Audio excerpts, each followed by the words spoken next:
Primeiro a todos en conxunto, evidentemente, moitísimas grazas por estar aquí esta mañá de venres, a nosa disposición para as nosas preguntas. Vou vos presentar a todos os que estades aí, por orden, según vou vendo eu na miña pantalla, porque as ordes moitas veces son distintas. Por unha parte, Cesario Pardal, sabedes que é o presidente do Clúster de Turismo de Galicia, a miña beira, na miña pantalla, Alexandra Seara, que é a xerente do Consorcio de Turismo do Consorcio da Ribeira Sacra.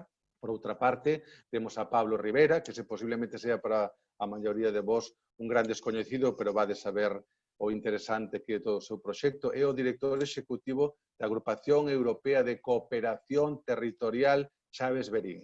Resumiéndolo todo, Eurocidade Chaves Verín, que son moi importantes, xa veredes. Despois temos a Xosé Regueira, que supoño que a maioría de todos xa coñecedes, porque participaxedes tamén todos nos foros da Diputación, o vicepresidente da Diputación da Coruña. Pilar García Porto, neste caso xa cambiamos de provincia, nos vamos á Diputación de Lugo. Ela será a segunda en intervir, porque depois ten problemas de xenda e vai a ter que ausentarse. En principio, só un momento, por eso será a segunda que vai intervir.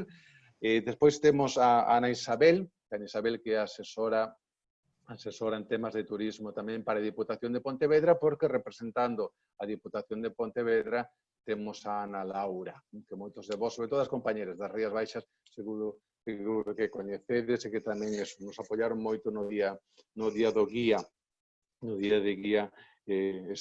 antes de que empezara todo isto, que nos lo iba a decir, cando estábamos celebrando o día do guía, o Día Internacional do Guía en todas as cidades de Galicia, e que prácticamente un par de semanas despois iba a pasar o que iba a pasar. Pero bueno, que lle vamos a facer? Estamos aquí para cambiar todo, estamos aquí para loitar, non hai mal que por ben non veña, polo tanto, eu creo que esta ocasión tamén, esta pandemia, ao mellor tamén nos serviu para intentar pensar que o modelo turístico que tivemos ao mellor ata o momento non era o máis ideal, polo menos penso, falo personalmente, ao mellor en Galicia, e por eso, ao mellor, ese tipo de cousas nos fa pensar que a veces é mellor menos se bo que turismo de masas, que non sei hasta que punto pode chegar a ser beneficioso, sobre todo na nosa cultura, nas nosas paisaxes, nas nosas cidades moitas veces. Pero, bueno, supoño que todo isto, eso é do que queremos falar hoxe, de como nos cambiou todo isto, en como chegamos eso, e como vamos a intentar sair de todo isto, e se isto nos vai axudar, en certa maneira, a cambiar o modelo turístico que tiñamos pensado. Bueno, sabedes que me enrollo sempre, depois sempre falo e nunca digo nada, pero bueno, Cesario, vamos a empezar por ti, así que como presidente do Clúster de Turismo de Galicia, que une a todo tipo de empresas, pensades de nós, somos membros tamén do clúster, evidentemente, pero eso, pensade que todo que ten que ver, casi todo que ten que ver co turismo, por H ou por B, desde festivais de Galicia ata guías de turismo, todos estamos aí, e o noso presidente, neste caso, pois é o señor, para a nosa sorte, tamén teño que decilo, porque, digo aquí, aproveito para decilo tamén que moitas das cosas que temos tamén é gracias a ese señor, é dicir, porque nos está apoiando e non ten problema en estar sempre accesible ao teléfono, sexa domingo, sexa luns, e dou fe. E, por lo tanto, de bien nacido ser agradecido, e quero agradecerlle en público a Cesario todo o que ten feito por nós e polo que nos defende, sobre todo, a este colectivo. Cesario, cando queiras. Bueno, pois moitísimas gracias, Tomi, gracias por invitarnos a este foro. Saludo tamén o resto dos participantes, a todos, compañeiros e xa amigos. Bueno, pois nada, estamos comenzando esta temporada que vai a ser unha temporada máis difícil do habitual, do que estamos acostumbrados despois desta COVID, pero desde logo moi ilusionante. Moi ilusionante, posto que fai 2 meses ningún de nós pensábamos estar na situación que estamos agora cos establecementos abertos e con esas reservas funcionando. Seguramente non para todos está funcionando da mesma forma, desde logo algún establecementos pois estarán tendo maior número de reservas que outros, e desde logo tamén hai que salientar esas zonas da Mariña Lucense como viron durante estes días reducido o número de reservas por este novo brote. A verdade é que foi moi difícil durante estes 3 meses, foi unha loita continua por a incertidumbre que estábamos vivindo. Desde logo traballouse arreo, ti o sabes, Tomi, tamén estuve en contacto con cada un de vos, seguramente con algúns máis que outros, pero ao final implementouse esa serie de protocolos nos establecementos, protocolos que estamos a ver que sí que se están implementando en todos os establecementos, en todas as tipologías de turismo. Isto fai que o turista confíe en nós.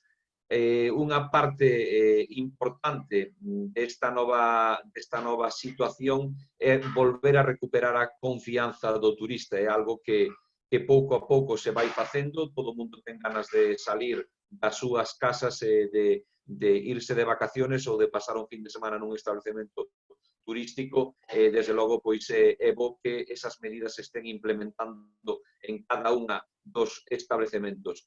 Tamén é bo, como decías ti, de todos os problemas hai que sacar cousas boas. Eu creo que tamén isto nos fai facer unha reflexión de que o asociacionismo se veu reforzado nesta situación, posto que as administracións sempre falan con esas asociacións. Temos que estar unidos todos os estamentos, non só o de guía, sino as distintas tipoloxías que sí están unidas para traballar conxuntamente, consensuar ca administración todos esos planes. Nunca se traballou tanto na colaboración público-privada, estámoslo a demostrar cada día que sí que se pode facer cousas, se están facendo. De feito, neste foro o vemos como estamos colaborando tanto a parte empresarial como o sector público. Eso, desde logo, é moi bo, pero isto vai a mudar moitas formas de facer turismo en Galicia, en España e no mundo. Nada volverá a ser igual, e desde logo que temos que buscar esas novas fórmulas que atraigan os turistas primeiro a Galicia e despois os nosos establecementos. A promoción vai a ser unha parte importante por parte das administracións hacia o noso sector.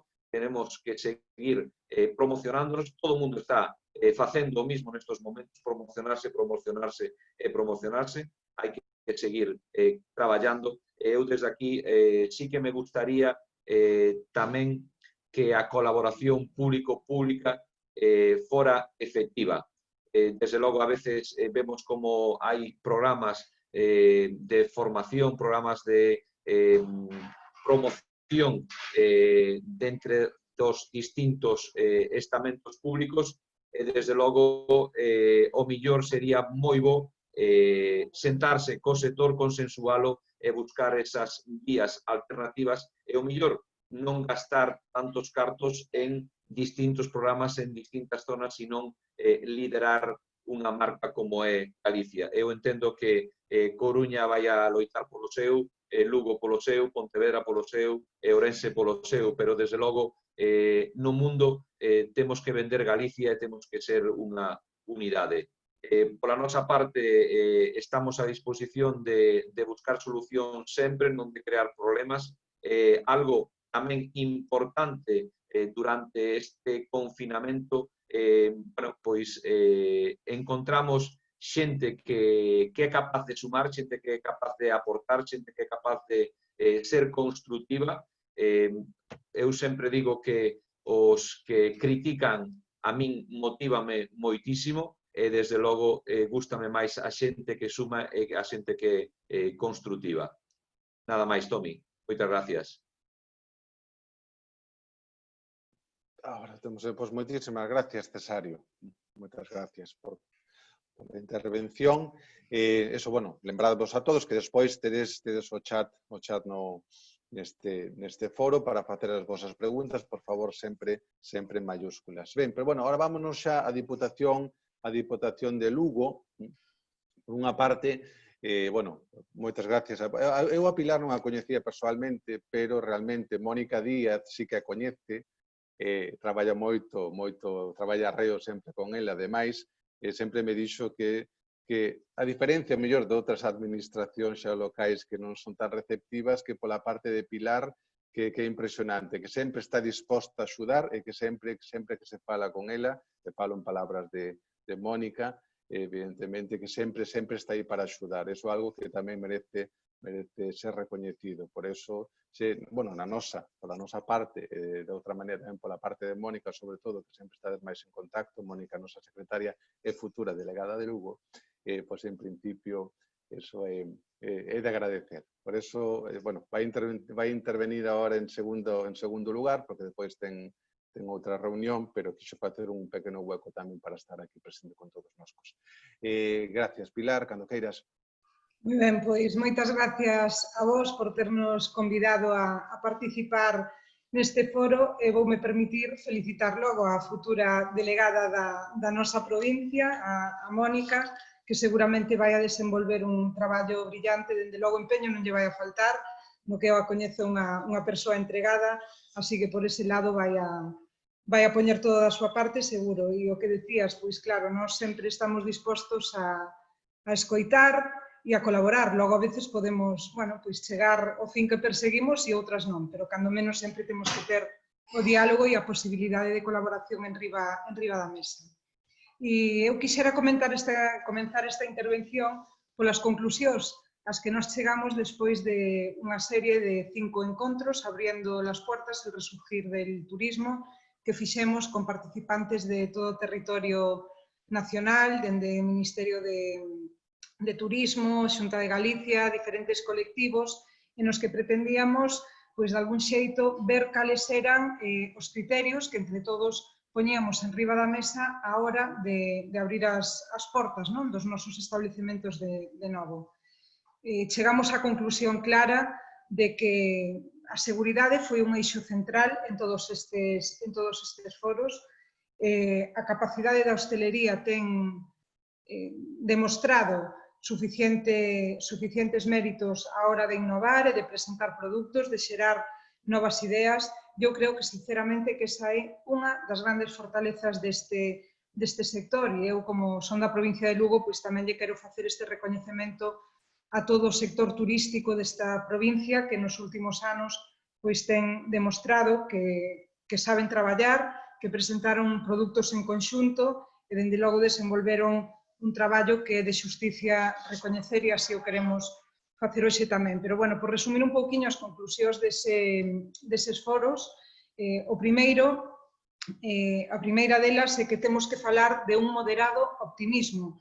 E digo moderado porque, na miña opinión, esta foi unha das conclusións destacables da xornada, porque cando empezábamos a plantexarnos a celebración destas xornadas, facíamolo baixo o augurio dunha tempada turística completamente perdida e a medida que iban avanzando as datas, afortunadamente as perspectivas iban mellorando e así o comprobamos nestes foros. Agora tuvemos, pois, bueno, a situación singular que se deu na Mariña, que se pode repetir en calquera territorio, pero que en todo caso haberá que salvar gañando sempre a confianza do viaxeiro.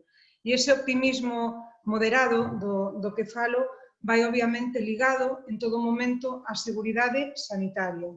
Este foi o tema que permeou en todas as citas que tivemos, todos fixemos alusión a él en máis dunha ocasión e eu creo que iso ten que ser o distintivo que nos una por enriba de outros neste momento a todos, a capacidade de garantizar a seguridade sanitaria e ese optimismo moderado poderá ser sempre un pouquiño mellor. E logo a terceira conclusión a que se chegaba tamén nestes foros é a imperiosa necesidade que hai de colaboración.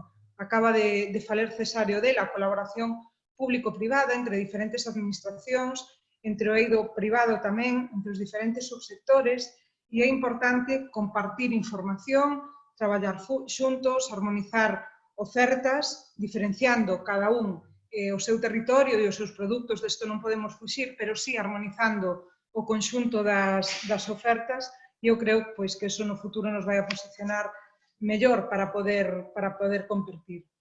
E que debemos de facer tamén, pois nese sentido, pois nós creemos que debemos de mellorar a información e a promoción. En eso estamos xa traballando, no caso da nosa provincia temos diseñada unha campaña de promoción do territorio, en Lugo sí, vinculada a moitísimos eidos, pero como un paraguas que o abarca todo, e garantizando e manténdonos nesa liña que se está marcando tamén dende a Administración Autonómica e dende o Goberno Central de garantía hixiénico-sanitaria para os nosos viaxeiros. Unha vez que se fai esa información e promoción e resultamos máis atractivos, eu creo que non debemos esquecer nunca, e creo que desto os guías estades bastante ao tanto polo que temos falado noutras ocasións, que é garantir e impulsar aínda máis, se cabe, a profesionalización do sector. Pechar as portas ao intrusismo é fundamental e non é só unha necesidade económica, senón que isto tamén vai a contribuir a xerar seguridade e confianza entre os clientes. Nos contamos, creo, con fundamentos sólidos ao longo de toda a provincia para poder garantizar esas medidas e para poder apostar directamente por un turismo de calidade nos tempos que van a vir. E no que toca neste foro, no que hoxe participamos, e na pregunta que se nos plantea de orixe de como vai a ser o viaxeiro do ano 2021 en Galicia, pois nós estamos convencidos de que o viaxeiro do ano 2021, ao igual que o resto da sociedade, vén de padecer un impacto profundo, psicolóxico, pero tamén económico. Polo tanto, vai a ser un viaxeiro que vai a priorizar o máis básico, é dicir, a seguridade e a saúde. Iso non se nos escapa a ninguén. E isto conleva a unha transformación tamén na forma de relacionarse, na forma de viaxar, xa que durante boa parte dese ano 2021 e do que nos queda do 2020 teremos que convivir coa COVID-19, non nos queda outro remedio. Temos que partir da idea de que unha das claves do éxito e da competitividade dos destinos vai a pasar por garantizar, como insistín dende que empecé a falar neste foro, por garantizar a saúde e o benestar dos viaxeiros. Polos motivos que acabo de sinalar, nos vamos a topar con que os viaxeiros van a ter a necesidade de programar as súas vacacións no contexto dunha gran incertidume: que destino elixo, cantos días, a quen levo conmigo, non? Todo isto se vai a plantexar. Entonces, o que se vai a facer, na nosa opinión, é planificar con máis cautela, con moita máis cautela, todas as viaxes, se vai a buscar moita máis información antes de tomar a decisión de compra que probablemente se vai a deixar para o último momento, primando aqueles destinos ou aqueles establecementos que van a ofrecer as mellores condicións tamén de flexibilización á hora de cancelar reservas, por exemplo, pero tamén aqueles que teñan realizado ese maior esforzo de comunicación dos seus compromisos coa seguridade e coa saúde, tanto dos seus propios traballadores, porque iso tamén lle dá garantías ao viaxeiro, como dos clientes que vayan a ter. Creemos que vai haber unha preferencia sobre o turismo de espazo natural, por eso o turismo rural, alonxado das aglomeracións, que permita guardar o distanciamento físico vai a ser fundamental.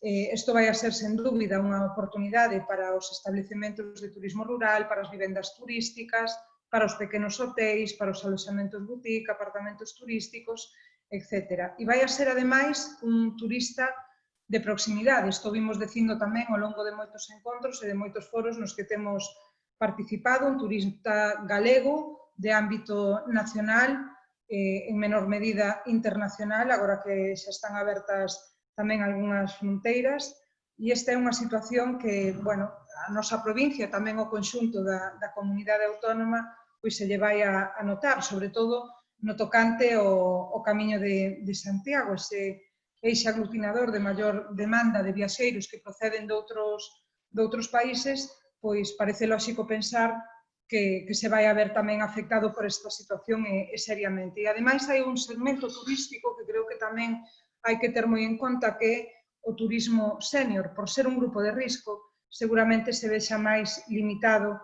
en favor de viaxeiros máis xóvenes ou de mediana idade, ou tamén do segmento do turismo familiar.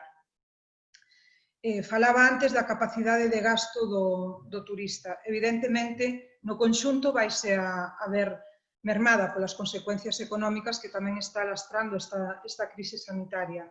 unhas consecuencias que van a ter un alcance que probablemente aínda non somos capaces de dimensionar, que teremos que ir cuantificando e valorando progresivamente, pero é posible que viaxemos menos, que as nosas viaxes sexan de menor duración en cómputo xeral e que dentro dunha mesma viaxe que cambiemos menos veces de aloxamento, é dicir, que o viaxeiro escolla un destino fixo, un aloxamento fixo con maior incidencia. E, ademais, nos vamos a topar, creo, con un viaxeiro hiperconectado antes de sair de viaxe, facendo, como decía antes, toda esa previsión, buscando o seu destino, buscando todas as garantías higiénico-sanitarias, e vai a ser un viaxeiro que, na nosa opinión, vai a primar o consumo online, como digo, tanto antes como durante e tamén despois da viaxe. Nese sentido, pois creo que as empresas, as administracións sempre en colaboración e os destinos no conxunto, pois temos que cumplir esa misión no que se refire ás estrategias de comunicación e tamén a hora de desenvolver contidos de máxima calidade que permitan que lle den inspiración ao viaxeiro a hora de amosar o noso potencial.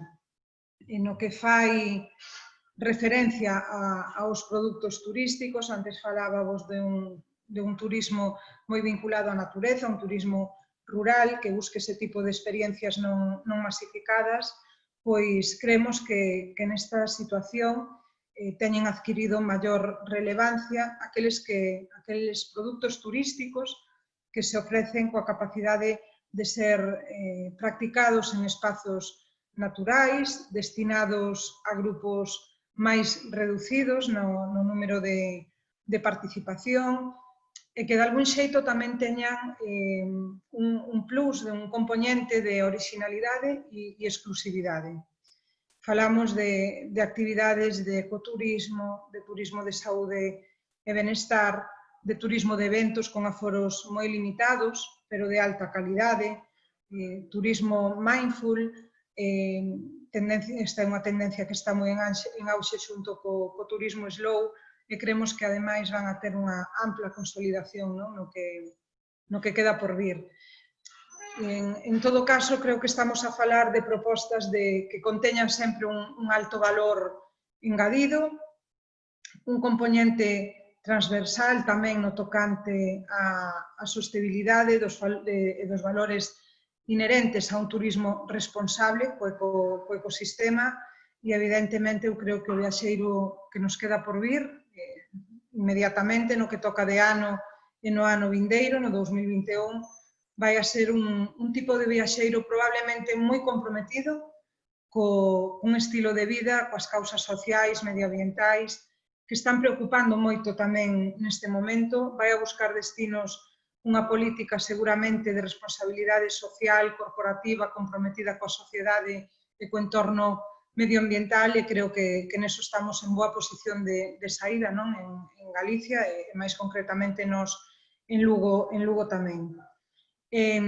Creo que este novo modelo de consumo que vamos a ir descubrindo pouco a pouco vai a ser a transición, o cambio definitivo do turismo de experiencias, que era no que estábamos ata agora, a ese turismo de emocións, de sentimentos, un concepto que vai a marcar diferencia entre os diferentes produtos turísticos, porque a partir de agora probablemente o esencial dunha viaxe non vai a residir tanto nas persoas, no que as persoas, ven ou van a facer durante esa viaxe, senón no que conseguimos que sintan durante a viaxe e no que sexan capaces de transmitir a partir dela, tanto nos recordos como na parte máis sentimental. En ese eido tamén hai un axente fundamental, e aquí me dirixo precisamente a vos, os organizadores destes encontros na cadea de valor a hora de construir esa mensaxe emocional, porque os guías turísticos sodes cos vosos relatos, co voso storytelling, os que ides a marcar esa diferencia en moitas ocasións, porque Realmente somos moitos os destinos que ofrecemos natureza, que ofrecemos patrimonio, que ofrecemos gastronomía e en que nos diferenciamos realmente, non? Pois, sinceramente, hai que traballalo e vos nestos sodes unha pata fundamental, non, do banco. En que podemos competir? A clave está precisamente no que acabo de dicir. Nos creemos que a clave está nas emocións que sexamos capaces de transmitir e nas que os viaxeiros poidan transmitir unha vez realizada a viaxe. E esa componente de valores emocionais vai a ser fundamental para a elección do destino. Polo tanto, e remato rapidamente xa para non alongarme máis, porque falábamos dun tempo limitado, eu creo que os retos que temos por diante son importantes. Creo que debemos de, primeiro, crer en nos mesmos, confiar e reivindicar o valor do local no contexto dunha crise global. Un modelo turístico galego, sin perxuízo de que haxa dentro dese modelo turístico singularidades a nivel provincial ou por destinos. Aí, como ben dicía tamén o presidente do clúster, cada un vai a intentar posicionarse e isto é lexítimo, pero sin esquecer que temos que consolidarnos como un destino no seu conxunto.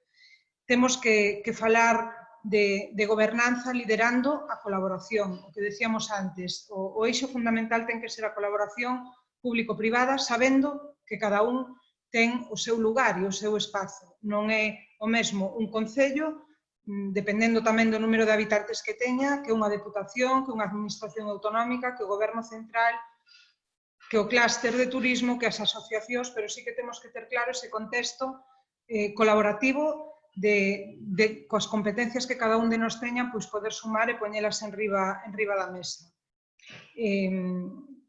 Debemos de desenvolver, na nosa opinión tamén, políticas responsables a nivel social corporativo, con todos eses grupos dos que falaba fai un momento, en clave de sostenibilidade social, económica e medioambiental. Eu creo que ese vai a ser un concepto que se valore moito por parte dos viaxeiros e que, ademais, vai a ir en aumento e non podemos esquecer que os obxectivos de desenvolvemento da Axenda Sostible 2030 van a estar en riba da mesa de moitas políticas económicas e, dende logo, o turismo non se vai a quedar á marxe deste desenvolvemento. E tamén, por poñer outra cuestión clara en riba da mesa, creo que compre cambiar a perspectiva e dar os indicadores meramente cuantitativos da actividade turística a súa xusta valoración. Vimos de anos nos que se veñen encadenando récords anuais de afluencia de viaxeiros, de desenvolver accións baseadas na promoción co obxectivo fundamental de atraer, de captar visitantes, e agora xa non só vamos a poder falar de números, xa non só vamos a poder falar de cifras, vamos a ter que facer, enténdase ben, unha cura de humildade nese sentido e acoller esa oportunidade de pensar, ou máis ben repensar, o modelo de turismo que queremos ofrecer. Eu creo que, cando falamos moitas veces de turismo intelixente, creo que realmente a intelixencia do turismo vai a estar aquí, precisamente, en saber valorar eses indicadores. Reivindicar, como tamén xa fixen alusión, os profesionais con mayúsculas, fuxir do intrusismo, que dicir de vós, dos guías, que sodes a cara visible da imaxe dos nosos destinos. E remato xa, porque se me pasan os minutos, cunha clave de esperanza e de ilusión. Quería deixar isto claro. Creo que se antes falemos de Galicia, eu sempre me acabo referindo á provincia de Lugo, que é o meu ámbito competencial. Se antes éramos unha opción, agora temos moitas oportunidades diante da nosa cara para poñernos a traballar e facer unha captación de futuros visitantes con carácter máis inmediato ou menos, que van a ver nos nosos destinos unha clara oportunidade. Antes era unha opción, xunto con outras moitas, pero eu creo que agora debemos de ter claro a aposta que hai que facer nas liñas que vos acabo de definir. Perdonade se me alonguei moito e, de novo, moitas gracias por ternos convidado a PIT Galicia. Gracias a vos por participar, que no sobre todo os venres sempre suelen ser a veces días moi complicados. Moitísimas gracias, Pilar, de verdad, polo traballo de antes, polo que acabas de decir tamén, e sobre todo tomo nota desa profesionalización que xa sabedes que para eso están tamén estos foros, a formación que fomentamos e que, por exemplo, que sepades todos tamén que a Diputación de Lugo apoia moitísimo a formación de todos os guías e incluso económicamente, que de feito temos un convenio aí con eles que é super interesante, onde o que queren facer sobre todo é profesionalizarnos tamén o máximo posible, porque nestas sociedades das APPs somos os embaixadores, por moita app que se fala, só un guía é capaz de, como dis Pilar, poñerlle sentimentos e explicacións, dificilmente unha app pode explicar o que é o barallete e outras cousas que só sabemos nós os que somos os guías daqui, eso é importante. Pero bueno, depois xa tocarán zascas para todos, porque todo é bueno e malo tamén. Ahora vamos a seguir con Xosé Regueira, o vicepresidente da Diputación, que él xa sabe que son un fan del, porque, sobre todo, eu doulle sempre as gracias por a súa coherencia. A mí parece unha persona coherente, unha persona que sobre todo, que demostrouno en todos esos foros da Diputación da Coruña. Eso yo dixen personalmente, despois darlle as gracias tamén porque, tamén hai que decirlo, nas eleccións poucos se puxeron en contacto con nós para escoitar tamén as nosas problemáticas e un dos que fixeron tamén foron eles. Nos chamaron para eso, para facer unha reunión e para escoitar tamén cales son as problemáticas do colectivo de guías. Bueno, tamén lle dixen que espero que eso despois ahora tamén eso sirva para establecer esos vínculos. Por eso, a él, pola súa coherencia, gracias, a outro gran defensor da profesionalización do sector, outro gran defensor o loitador dese todo vale, porque él sempre di que non todo vale, e non todo pode ser gratis nesta vida, porque cada cousa ten o seu valor. Pero bueno, non me estendo máis, Xosé, cando queiras, gracias por estar aquí, escoitamos. Bueno, antes de nada, moitas grazas por as súas palabras, que creo que son totalmente inmerecidas. Eu teño que vos dar as grazas tamén porque me salvastes. Eu agora mesmo tería unha reunión con o noso socio de goberno e despois unha xunta de goberno. Por lo tanto, é moito mellor falar de turismo que calquera das outras dúas opcións. Pero bueno, mañá tes que ir sí ou sí para Santiago, así que desa non te salvas. Mañá iré a Santiago, si non vou á presentación dun clube ciclista do meu concello, que tamén está aí na xe. Pero bueno, vamos a intentar seguir un poquinho o guión que nos mandabades. A verdade é que a nós, cando chegou a COVID, o momento duro, eu recordo perfectamente os xoves anterior á declaración do estado de alarma, pois tivemos unha reunión de urxencia na sección de turismo da Deputación para cancelar absolutamente toda a axenda turística do ano que tiñamos por diante, non? Cancelación de feiras, cancelación de eventos, e con outra urxencia máis, que era intentar facerlle chegar as axudas económicas aos entes de xestión o antes posible. A Deputación da Coruña non é un ente de xestión de turismo, as deputacións non temos tampouco competencias, pero eu estou de acordo co que tamén decía Cesario na súa exposición, non? Intentamos ser, sobre todo, unha administración complementaria e unha administración que axuda e non que ponga trancos. Por lo tanto, colaboramos absolutamente cos entes de xestión, coa propia Xunta de Galiza e tamén cos concellos. O que intentamos é que os entes de xestión recibiran canto antes esas axudas económicas e que os concellos, obligar non é a palabra o mellor, pero animar os concellos a non descartar seguir contando con profesionais de turismo pagados por a Deputación, como é o caso, para que planificaran o reto que tiñamos por diante. E a outra gran decisión foi intentar falar inmediatamente con todo o sector turístico que puidéramos para sacar conclusións e para abrirnos tamén horizontes e expectativas do que tiñamos por diante, non? Porque seguramente naqueles primeiros momentos todos estábamos nun shock absoluto e tiñamos que ver, ou sobre todo escoitar voces para intentar tamén planificar o que tiña que ser a acción política no futuro. Eu teño que recoñecer que non son tan optimista como Pilar, e son bastante pesimista, porque me dá a sensación de que despois de tantísimos foros como fixamos na Deputación e como outros nos que participamos, dá a sensación de que estamos envoltos nun bucle de lugares comuns e de boas intencións, pero que non se está facendo tampouco os deberes nas conclusións ás que chegábamos, non? Eu, si hai dúas verdades nas palabras que acaba de decir o presidente da Asociación de Guías, é que eu considero absolutamente prioritario profesionalizar o turismo e considero absolutamente prioritario tomar o turismo como que é un negocio, non? É un negocio, sobre todo. Seguimos, eu creo que nun bucle de slogans e de lugares comuns, como decía antes, donde a seguridade sigue sendo un eslogan. Por que é un eslogan?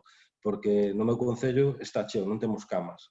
E quero dicir que a seguridade, bueno, eu non vexo moita diferencia entre a antigua normalidade e a nova normalidade. Nas rúas, o turista compórtase como se comportaba o ano pasado, absolutamente igual, e o sector, salvo que hai hidroalcohol á entrada dos establecementos, con que che rocían as sillas cada vez que se senta alguén, pois, bueno, tampouco hai un cambio sustancial ao respecto. Por lo tanto, lugares naturais con moito medio rural hai moitos. Aragón é un deles. La España vaciada, se non recordo mal. Pero eso non quere dicir que non haxa COVID. De feito, un dos rebrotes máis importantes do Estado agora mesmo está ali.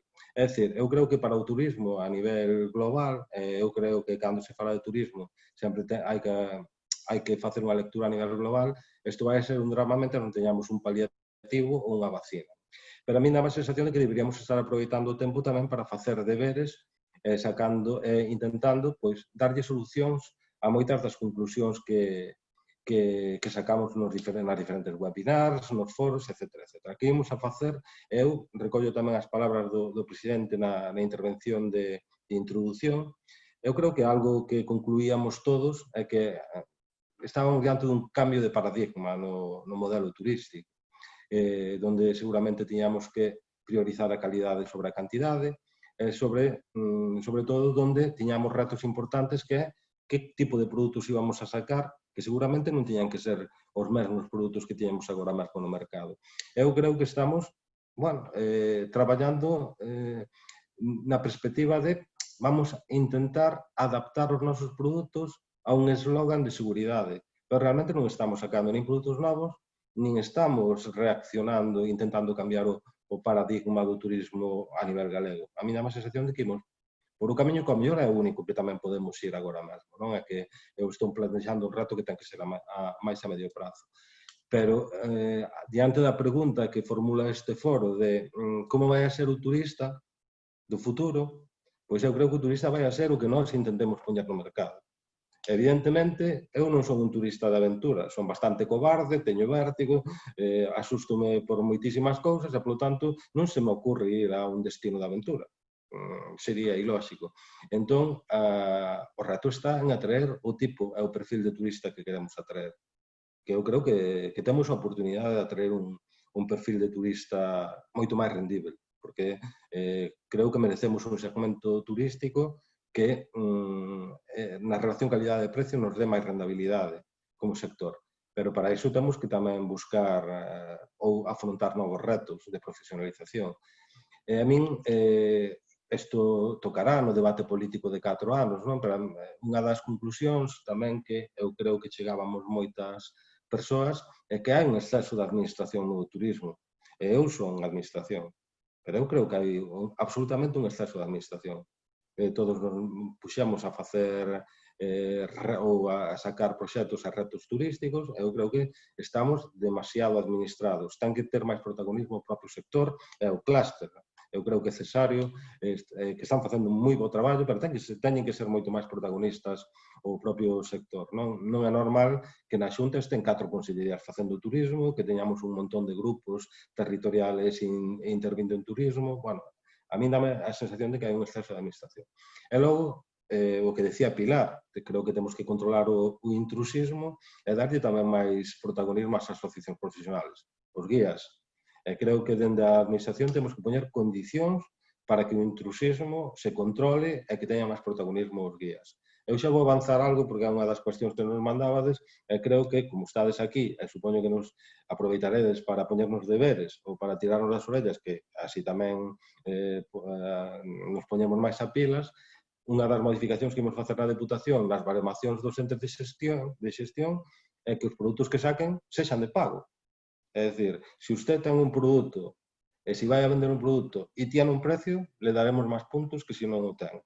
E se ese produto vai estar xestionado por profesionales, ou se ten profesionales que de alguma maneira van a xestionar ese produto, por a vía que sexa, vai a ter máis puntos. Porque senón, sempre, a pesar de que reflexionemos sobre a gratuidade ou non gratuidade das cuestións, ao final todas as administracións públicas, como temos, perdonade a expresión, a puñetera idea de que se o cobramos non vai a ter xente, pois todos nos dedicamos a facer de axentes turísticos e ao final estamos sendo os primeiros intrusos no mundo turístico. Entón, nós imos ir por aí. Imos obrigar a que os entes de xestión e os concellos, para puntuar, teñan que ter produto turístico, pero cando nos referimos a produto que se cobra. E creo que agora mesmo toca esa reflexión, toca dentro do sector reflexionar sobre como cambiamos e como incrementamos a calidade na administración, como facemos que o turismo sexa definitivamente un negocio a nivel de Galiza, non só un escaparate de paisaxes. Temos que planificar o negocio, temos que conseguir que ningún euro se nos escape. Non é normal que por un montón de puntos que teñen unha potencia iconográfica a nivel turístico enorme, se nos escapen euros. Claro, eu no meu xo destino, no que vivo eu, a mí dame moita pena que por o Cabo Fisterra, cada vez que se sacan cifras, se digan, este ano 130.000, o ano que ven 160.000. É que non haxa, xa non digo 160.000 euros, pero 80.000 euros de rendabilidade por pisar aquele enclave. Eu creo que estamos perdendo recursos e cando digo que estamos perdendo recursos, estamos perdendo oportunidades de xenerar postos de traballo, de xenerar benestar na xente e de xenerar perspectivas locales mellores das que estamos xenerando.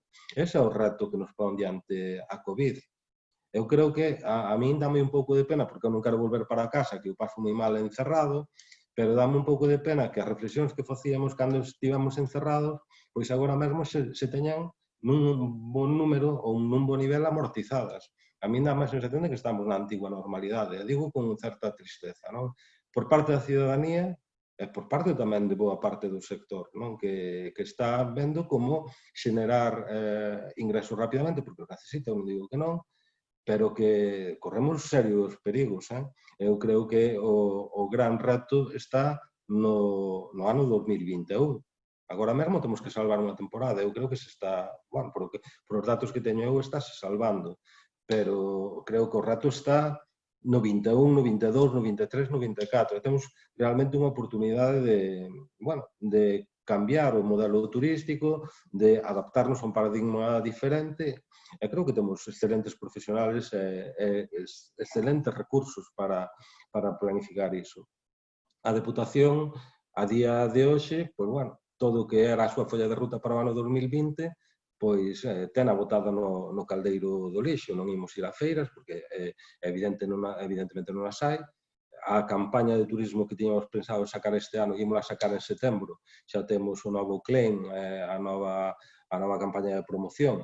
Vai a ser un pouco diferente ou intentaremos que sexa un pouco diferente ás que están agora mesmo no mercado. E nós estamos apoiando xa pois cuestións que nos parece importante recuperar, aínda que no novo escenario, pero que eu creo que como sector de negocio temos que reaxir e temos que empezar a dar pasos, non? Porque a economía é importante, a saúde é moi importante, a economía é importante, pero non só con un lema de somos seguros ou ímos a ser seguros ou ven aquí que somos seguros, con eso solamente non imos a conseguir gran cousa, porque seguro pode ser todo o mundo, non? Entón, bueno, eu creo que o reto está aí, non? Seguir falando, eu creo que unha das cuestións que a COVID trouxo para ben no turismo, sobre todo no meu caso, porque estou aprendendo moito e conocendo xente que fai aportacións moi interesantes, é que poidamos falar, é que se demostrou que sin estar pendentes dunha axenda moi persoal, moi presencial, podemos falar como en ámbitos como este e podemos aprender cousas, e podemos vernos, sobre todo, non? E entendernos. Entón, o reto é seguir falando e chegar a conclusións, pero a mí dá má sensación de que os grandes retos marcados no momento en que estábamos pechados agora están un pouco esquecidos. E eses retos teñen que ser planificar negocio e facelo moito máis profesional. Eu creo que aí hai sectores que o estades pasando moi mal, os guías é un deles sin dúbida. A min pareceme que falar de natureza, falar de paisaxe, falar de grandes espazos está moi ben. Eu poño un reto. A min cada vez que me convidan a dar unha... A min creo que me convidan unha ou dúas veces por ano a ir á Escola de Turismo a dar unha especie de charlas para os alumnos e alumnas da escola. Eu sempre poño mesmo exercicio. Si vamos ao canal de YouTube de Galiza, o que imos a ver maior número de veces é color verde, auga cristalina e sendeiros. Eu creo que para nós, sinto ser así tan franco, o turismo urbano é moi importante. A miña provincia temos 3 cidades, que son 3 xoias. Eu creo que recuperar o turismo urbano é importantísimo. Se non recuperamos o turismo urbano, é difícil estar falando de normalidade turística. Cesario supoño que me dará a razón. A miña provincia ten un 40 e pico por cento do negocio turístico de Galicia. Un 40 e pico por cento. Ese 40 e pico por cento necesita das cidades. E os guías necesitan das cidades, porque a maior parte da súa actividade vai na desenvolver con un turista, sobre todo urbano. O rural está moi ben, evidentemente, temos un potencial enorme, pero para falar de normalidade temos que recuperar o urbano. Estamos falando de máis dun 12% do PIB e de alrededor de 125, 126 ou 127 mil postos de traballo, non? Entón, evidentemente, podemos dispoñer todo tipo de eslogans e boas intencións a todo isto, pero que se necesita recuperar, reflotar negocio e facernos máis competitivos. Eu creo que realmente que temos unha oportunidade. E temos que, eu alegreime moito tamén de que xurdiran as asociacións con forza durante o confinamento e durante a pandemia a PIT, pero podemos falar da Asociación de Profesionales do Turismo Activo. Hai un montón de xente que é profesional do turismo que sempre foron actores ou actrices secundarias en isto do turismo, non? Eu creo que ese protagonismo débese seguir mantendo, non? A través do clúster, pero tamén a través do propio asociacionismo, reivindicarse, pero tamén obligarnos as administracións a que poñamos fórmulas para que sexa rendível o traballo dos profesionais. Eses son os grandes retos. Eu teño aquí un montón de apuntes do que fun escoitando, pero, bueno, tampouco non merece a pena alongarse moito e esperar as preguntas, non? Eu creo que o reto está colaboración, como decía Cesario, ser complementarios, non entrar a buscar a parte onde non nos parecemos e traballar nesa intersección onde todo o mundo este de acordo.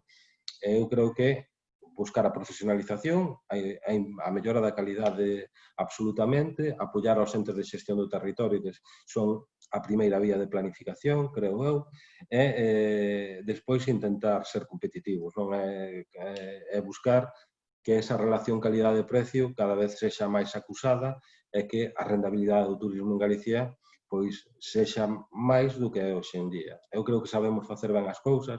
Eu sempre digo, para disculparnos tamén un pouco a todos, que somos un destino adolescente, non temos tampouco tanta traxectoria, polo tanto, pero tamén na adolescencia podemos aprender de outros destinos maduros que fracasaron, que chegaron nun estado de crepitud absoluta á súa madurez, non? Entón, eu creo que temos unha oportunidade enorme, creo que este país, ademais, é un país que ten oportunidades e ten un produto turístico como para competir ben no panorama internacional. A mí dame a veces un pouco de pena. Eu, por a miña ventana, vexo o Porto da Coruña, o Porto de Transatlánticos, aí enfrente, agora mesmo non hai ningún barco.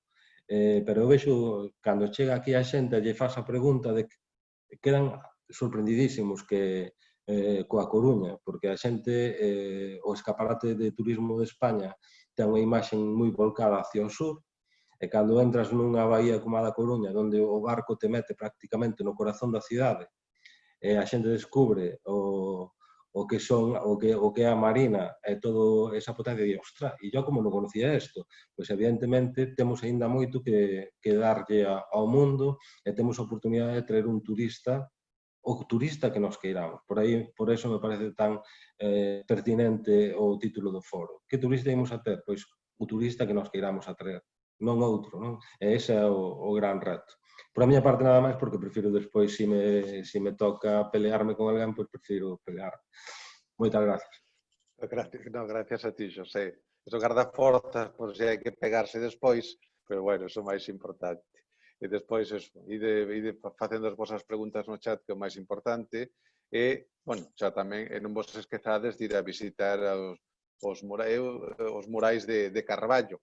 Despois falamos deso, porque aparte, Cesario xa me deu unha idea.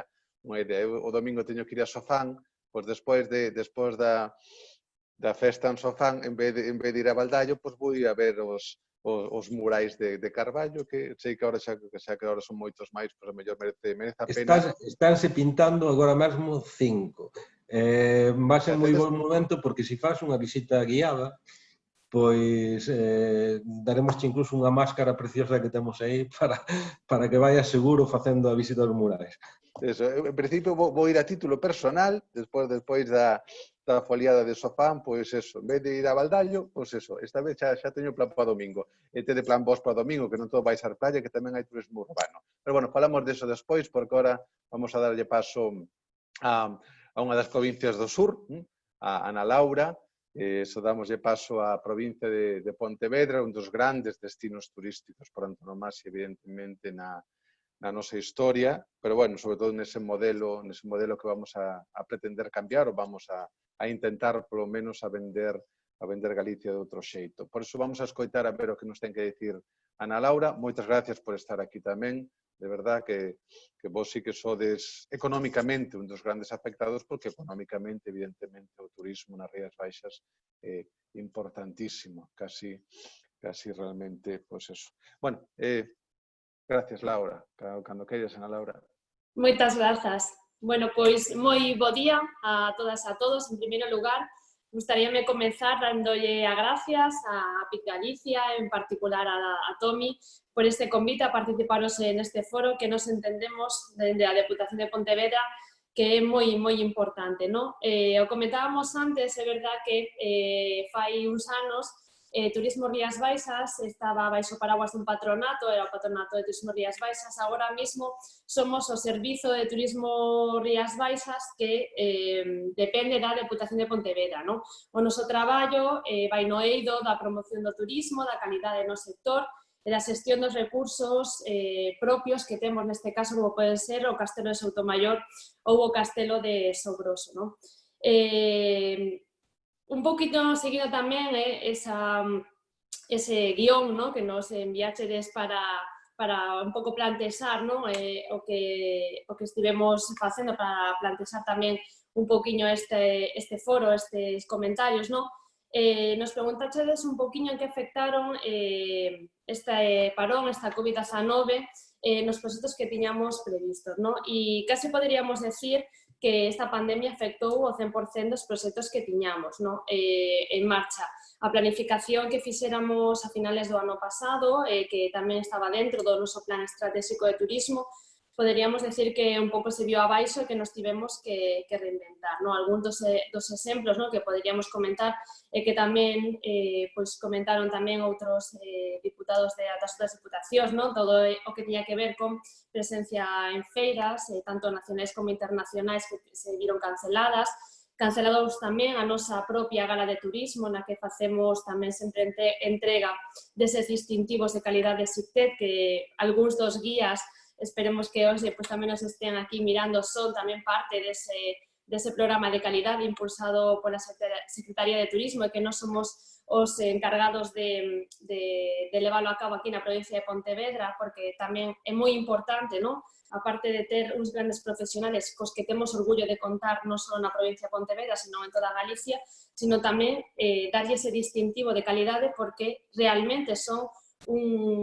unha parte moi fundamental do noso turismo e que son uns grandísimos profesionais e que tamén se puidesen beneficiar dese selo de turismo, dese selo de calidade, pois para nosotros tamén é un orgullo, non, poder contar na provincia de Pontevedra con algúns guías acreditados como pois, guías de grande calidade que temos na provincia, non? Tamén pois tamén falar un pouco paralelamente, porque tamén me vi así a cabeza, non, que contaba Xosé Regueira, non, da Deputación de A Coruña, pois nós tamén priorizamos moitísimo as subvencións que tiñamos para as entidades turísticas, para que pudesen dispor desta axuda económica o antes posible. Tamén, paralelamente, mantivemos as axudas aos concellos para que pudesen contratar profesionais do turismo para agora mesmo xa poder ter abertas as oficinas de turismo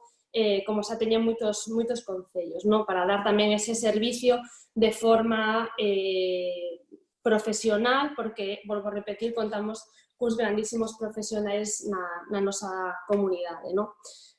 Como comentaba antes tamén, dende o primeiro momento mantivemos reunións non solamente con parte do sector, con varios parte do sector turístico, senón tamén con outras administracións, tanto concellos como a propia Xunta de Galicia, porque efectivamente, como se comentou anteriormente, para nós é imprescindible esa colaboración tanto público-privada como público-público para salir pois, desta crise canto antes, non? Para a Deputación de Pontevedra, axudar o sector turístico foi unha das nosas prioridades, non?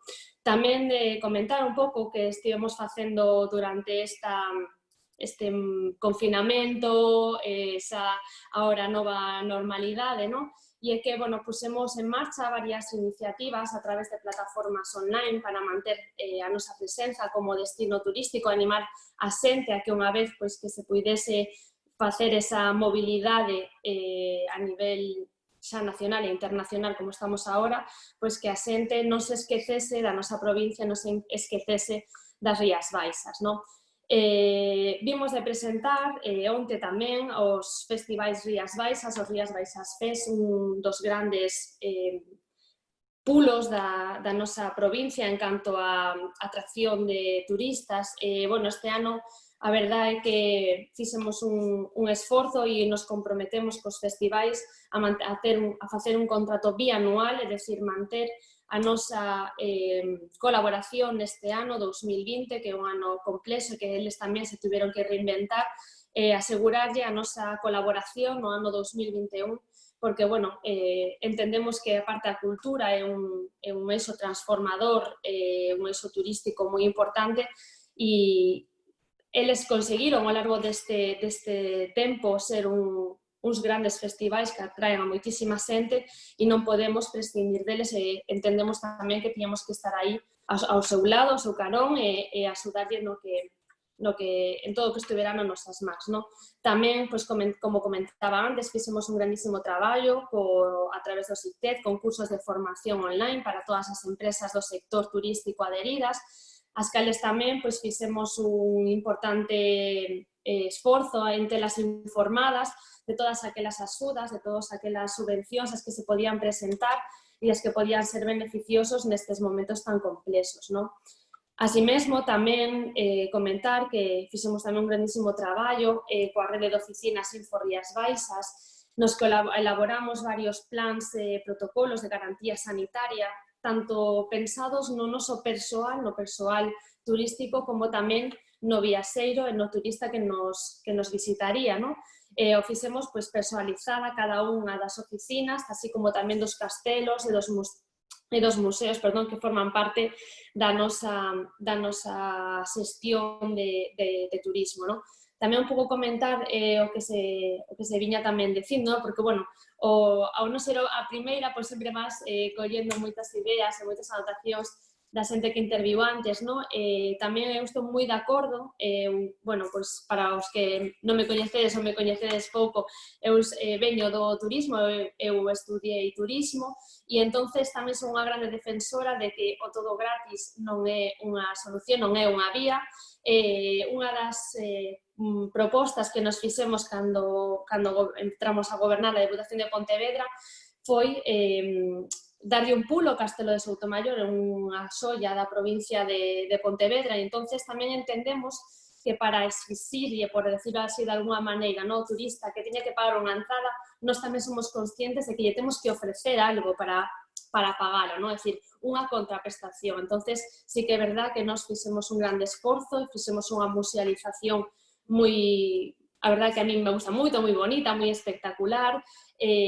Tamén temos ali guías profesionais contratados da Deputación de Pontevedra que fan unhas vistas guiadas maravillosas, non solamente no castelo, senón tamén no seu exterior, e entonces entendimos que unha vez que nós sí que puxemos en valor ese castelo, agora sí era o momento de que, efectivamente, pois a xente que quera visitalo ten que pagar unha entrada, porque aí hai un profesional do turismo que lles está ensinando o castelo, a propia administración fixo unha labor e un desembolso económico moi importante para ter ese castelo en condicións, poder presentalo unha forma, pois, a verdade que realmente maravillosa, e entonces pois entendemos que as cousas para valoralas, para que a xente as valore, teñen que costar, e efectivamente pois eu tamén son unha grande defensora de que o todo gratis non nos leva a ningún lado, Por seguir así un poquinho que viña comentando, durante tamén este tempo probamos un plan de comunicación moi potente,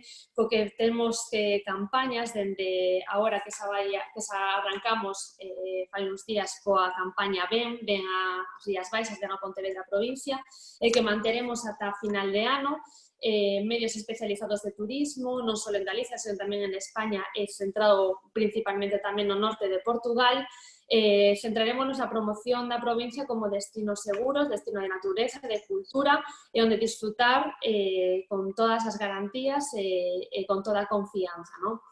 Tamén me gustaría, por último, neste punto, comentar e falar un pouco do plan de reactivación. Nos acabamos de aprobar un plan de reactivación destino turismo Rías Baixas, que presentou realmente a presidenta fai uns días. Tratase dun plan dotado con máis de 3,5 millóns de euros que entendemos dar resposta ás necesidades do sector turístico da provincia ante a importancia de sumar esforzos entre o tecido empresarial e as distintas administracións. Representa tamén unha iniciativa transversal con medidas concretas vertebradas en 5 eixos centrais: aspectos legais e financieros, prevención, seguridade, saúde e higiene, digitalización e competitividade, fomento da demanda de produtos e servizos turísticos e, por último, tamén, como non, a promoción do destino Rías Baixas.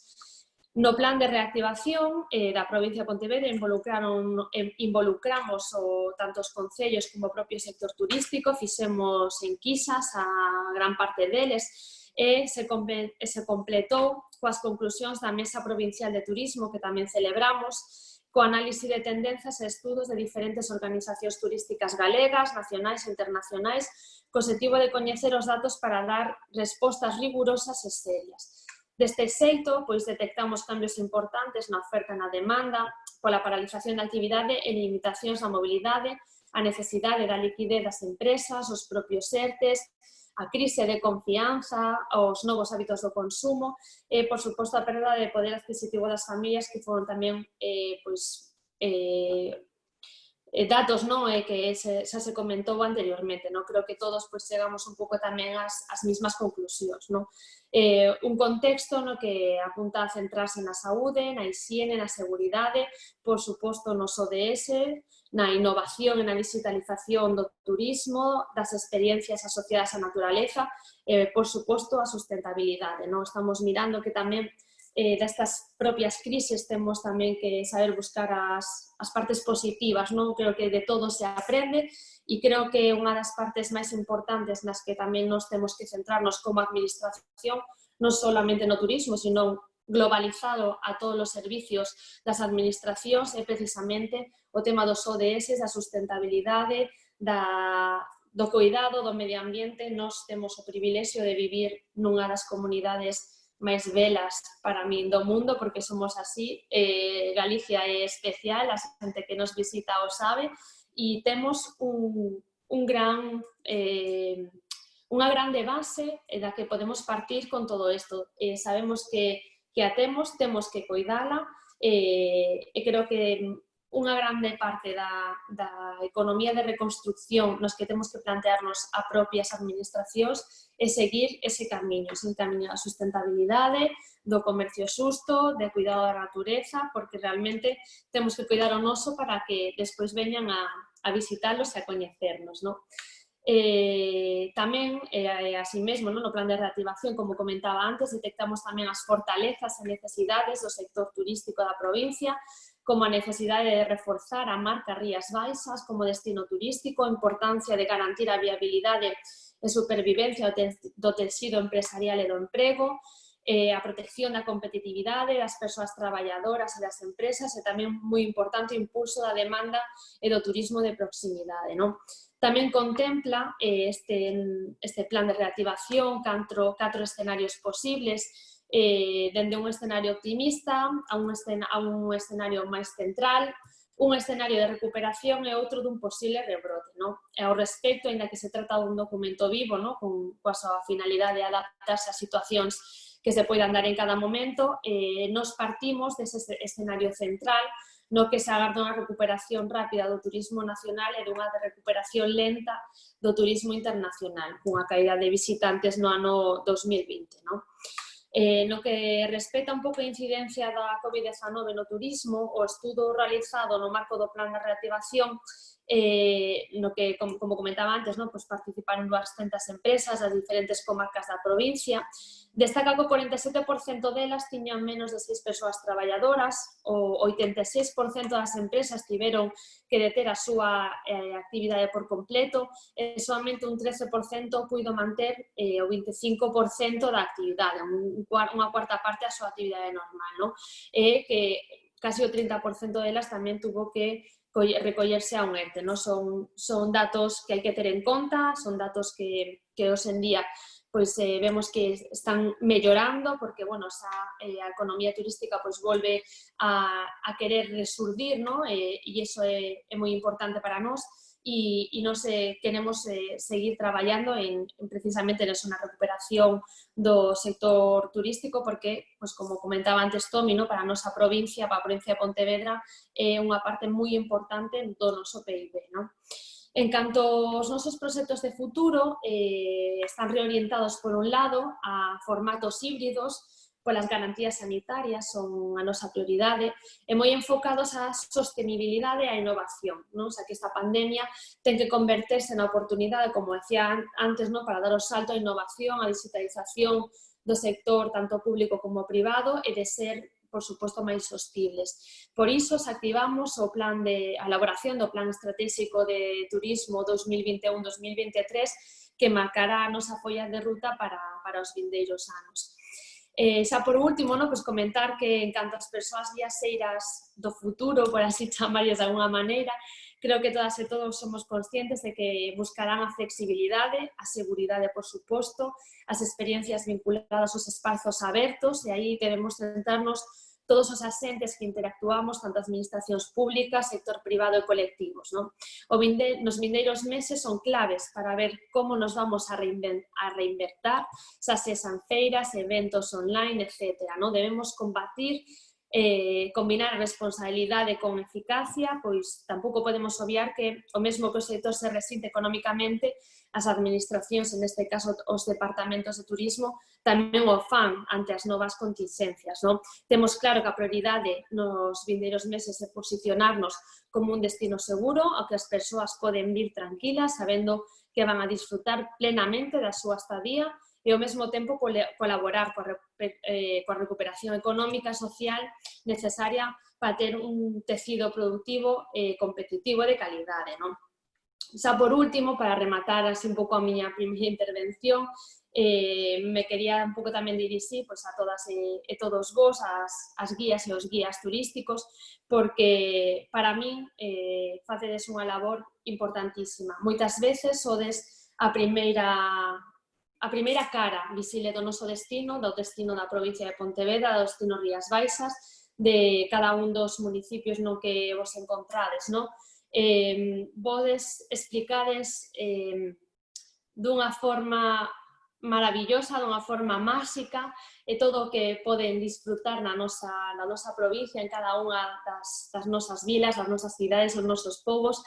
Sodes, a mí me gusta moito decilo, contacontos da nosa historia, da nosa realidade, porque a min encántame, eu sempre que viaxo, non? Sempre me uno a algunha visita guiada, porque non só se aprende da historia, do que se vean ali, non? Senón que moitas veces, e aí Galicia tamén ten pois ese plus noso, non? Desas lendas maravillosas, desas historias, a veces ficticias, a veces con algo de realidade, eses contos antigos que son máxicos e que, bueno, na nosa comunidade, con ese tema todo de brusas, meigas, meigallos, pois temos a sorte, no, de que pois tamén lle podemos dar ese plus, no? É unha forma de contar a nosa historia, de contar a nosa realidade, a nosa actualidade, dunha forma máxica. A min é que me encanta, e aparte que se aprende moitísimo, moitísimo con todas vos e con todos vos.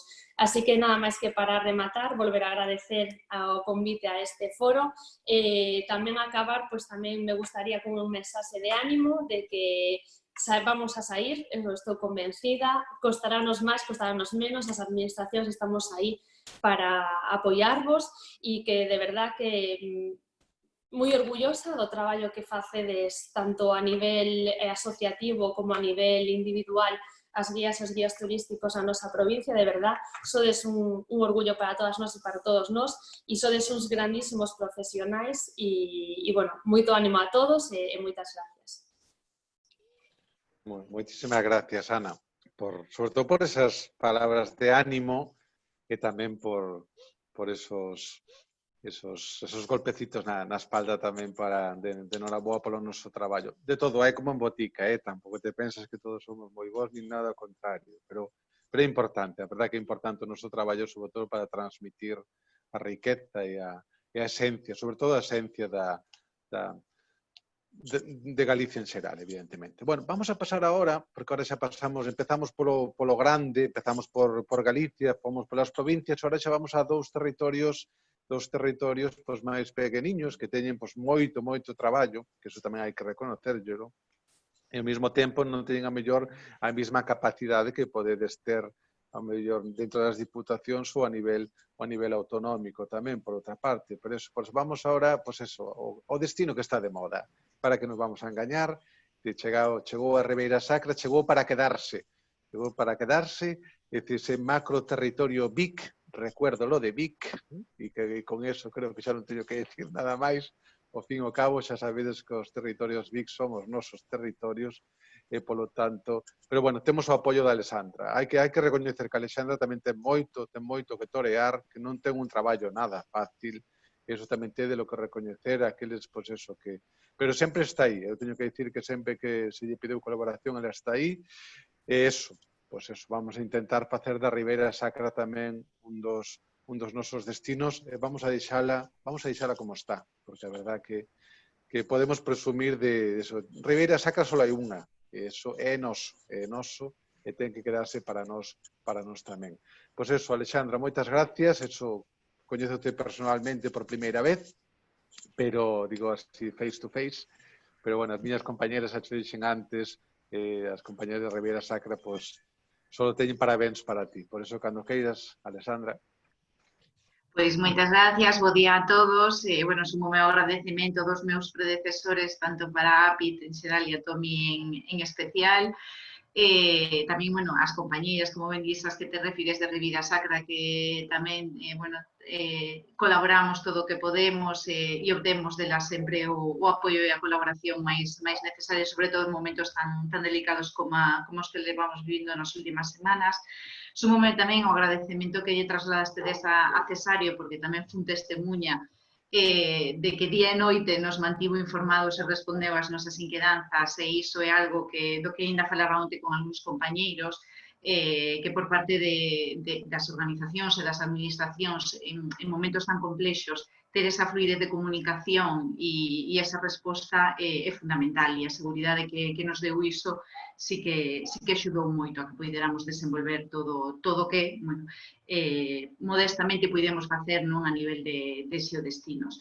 E, por suposto, sumarme á felicitación e a esa posta en valor da profesión do guía de turismo. E vou empezar polo final de como poden axudar os guías, non? Esa cuestión que nos planteabades, como poden axudar os guías. Pois neste caso, como ben dís agora en Ribira Sacra, con máis guías, vale? Agora temos, como comentabas, unha declaración dun número moi amplo de hectáreas como ben de interese cultural, pois hai unha normativa, ademais, que exixe e que a nós nos axuda tamén, non? Nesa loita por evitar o intrusismo e poñer en valor esta profesión, o que a maior parte, o corazón completo da Ribira Sacra sexa declarado BIC, é algo, vale, que vai axudar a que quen traballe, quen guíe e quen faga os itinerarios neste territorio a curto e medio prazo, pois sexan os verdadeiros profesionais, non? Da información turística. Bueno, para os que non coñecedes moi brevemente, o Consorcio de Turismo é unha entidade local, funciona baixo a administración local, que, bueno, aglutina 21 concellos, 13 da provincia de Lugo e 8 de Ourense, que se corresponden íntegramente co que hoxe o destino Ribeira Sacra. E, ademais, forman parte tamén un ente que está totalmente ligado ao potencial turístico da Ribeira Sacra, que é o Consello Regulador da Man do Viño, e a Asociación Ribeira Sacra Rural, que, bueno, é o ente asociativo que temos a día de hoxe, que integra unha parte do sector privado, que durante moito tempo non estivo no consorcio, nin formou parte activa, digamos, do plan de dinamización turística, pero que era unha necesidade que moitos defendemos e que finalmente se conseguiu, bueno, dende o ano 2014 forman parte, a día de hoxe, co seu presidente, con Francisco Almuiña, que, por certo, tamén é guía turístico, e a máis o primeiro guía turístico cego de Galiza, e que, bueno, que no seu caso especialmente ten moitísimo mérito. Pois te cito moi breve, porque moito do que se tocou, hai argumentos máis encamiñados ás perspectivas, o que se pretende e a ese perfil de turista ao que aspiramos. Hai outros argumentos que se defenderon por os meus predecesores que son máis realistas, non? Tamén do que está a acontecer, do que estamos a vivir, e de que non todo o que intentamos trasladar nun manual de acción se está vivindo. Eu comparto a grande parte, vamos, casi que o 100% do que expuxeste desatado agora, pouco sentido ten que redunde sobre eses argumentos, vale? Que unome a todos eles. Vou a facer de xeito moi esquemático, moi breve, pois mención de algúns casos concretos ou de como arteñamos dende Ribeira Sacra dende o inicio. Como se viron afectados os nosos proxectos? Pois, como ben dicíades, agora casi todos, a inmensa maioría deles, quedarán nun caixón para ver se estarán nalgún momento, atopamos o contexto para recuperalos e poñelos en marcha, pero, bueno, sí que é certo que hubo unha parte que se mantiña, e é que, sobre todo no noso caso, unha candidatura viva a Patrimonio da Humanidade, cun plan de xestión desa candidatura, había determinadas medidas, determinadas accións, determinados produtos que xa tiñamos intención de poñer en marcha e que responden moito, pois, a conceptos dos que estamos a falar moito agora, non?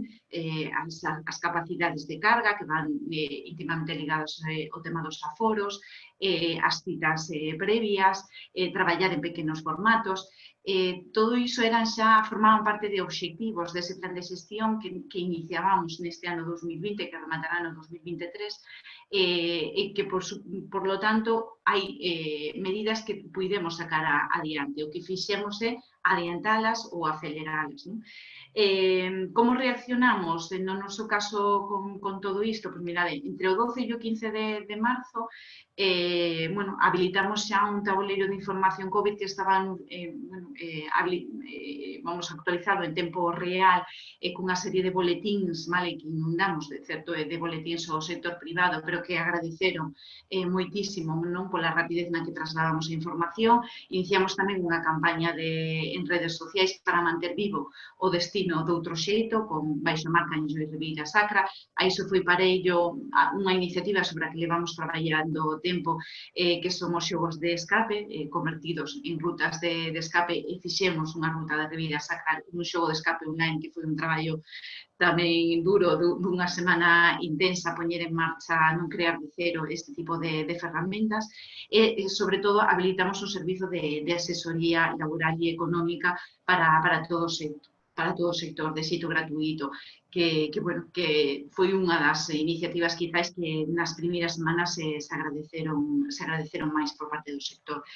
Tamén iniciamos paralelamente un estudo de impacto do impacto económico do confinamento, no que nos, ademais de saber de cal era a afección económica, tamén empezar a recoller as inquedanzas, as preocupacións, as dificultades que veían de acceso a información, a canles de financiamento, a créditos e demais. Todo iso foise recollendo a través dese estudo. Traballamos desde o primeiro momento tamén co sector privado, creando un grupo de traballo e con reunións telemáticas nas primeiras semanas prácticamente todos os días, que despois se foron trasladando en unha ou dúas xornadas semanais, pero que tamén, como ben dicía Cesario ao comezo, permitiu que se reavivase o que entendemos que debe ser o asociacionismo e como se puido facer, todo o que dende as entidades como as nosas botamos en falta moitas veces esa participación máis activa do sector privado e que haxa máis dinamización das asociacións. Vemos como nunha situación como esta a situación se mudou totalmente e esa acción foi un elemento fundamental de todo o que pudemos e conseguimos, no que seguimos a traballar a día de hoxe para reactivar todo o sector. Tamén, a través dos manuais, elaboramos unha cartelería para todos os tipos de servizos e recursos turísticos, para que a imaxe que traslademos no destino estea homoxeneizada, tanto os cartéis de uso de xel, de aforos e demais estean un pouco homoxeneizados e dar unha imaxe máis, e facilitarlo, sobre todo tamén o sector privado, para que cada un non tivera que desenvolver os seus cartéis e levar o traballo que podíamos facer nós perfectamente, pero a parte central foi esa campaña que recibiu o nome xa na primeira semana de confinamento, que foi cando compartimos cos membros do Consello Reitor, que era Despois de todo mereces un respiro, que ademais dunha campaña, sobre todo a través de redes sociais e de medios de prensa máis tradicionais, se centra nun portal que merecesunrespiro.com, que a día de hoxe ten máis de 45 experiencias e produtos que foron especificamente creados durante o confinamento da man do sector privado para este novo contexto. Son baixo 5 categorías: Cóidate, Explora, Supérate, Saborea e Soña. Temos produtos que se adaptan completamente ás novas necesidades, un pequeno formato, moito contacto coa natureza e coa esencia do xeodestino, e que nos diferencia. Buscamos actividades tamén que, aínda que sexan nun contexto natural, son diferentes ao que podemos atopar no resto dos xeodestinos de Galicia. Ademais disto, puxemos en marcha algo sobre o que viñamos falando hai tempo, pero que conseguimos poñer en marcha hai 3 semanas, justificado polas necesidades actuais, e é unha plataforma na que agora mesmo hai vinculados 4 recursos, entre eles 3 dos principais mosteiros visitados da Ribeira Sacra, que é un sistema de cita previa. Encargámonos de crear ese software para que os 21 concellos podan ir pouco a pouco. Ahora empezamos con estes 4 e iránse volcando máis, empezamos cos que eran máis urxentes, que podan volcar todos os seus recursos aí e xestionar a cita previa mediante a venta de entradas de acceso, sobre todo, xa digo, a museos, mosteiros e outros bens como castelos e semillantes. non lle supón ningún custe, nos asumimos íntegramente e está tan feito a medida das nosas características que, bueno, que se axusta a calquera das condicións que poñan os concellos en canto ás diferentes tipoloxías de tratar, maneiras de tratar os grupos ou de cuantificar os grupos, dos diferentes tipos de tarifas, diferentes duracións de visita, quendas de horarios, aforos de cada unha desas quendas. Bueno, está adaptado a todo iso, xa se puxo en marcha a finais de xuño, está funcionando moi ben e agora nas próximas semanas iránse volcando máis concellos cos seus recursos. Moitos deles teñen toda a intención, falamos de concellos moi pequeniños que agora mesmo tamén estaban desbordados con numerosas contratacións e demais, e, bueno, estamos lle dando o seu tempo, pero que a plataforma xa está creada, por fin, e á disposición de todos os concellos.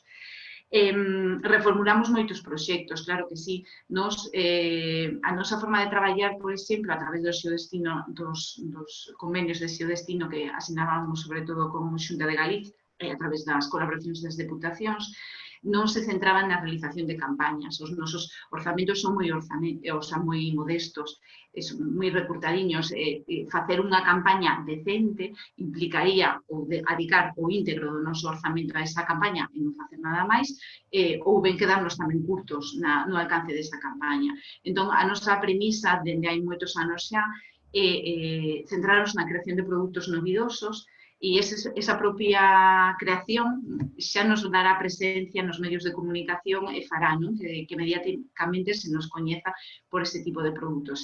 Por referirme a algúns dos últimos, esas viaxes en globo, a muralización do destino coa campaña tamén Un toque de cor, que xa reúne máis de 55 murais no destino, as rutas de escape que comentaba, o mindfulness que empezamos a traballar no ano pasado dunha forma tamén un pouco diferente.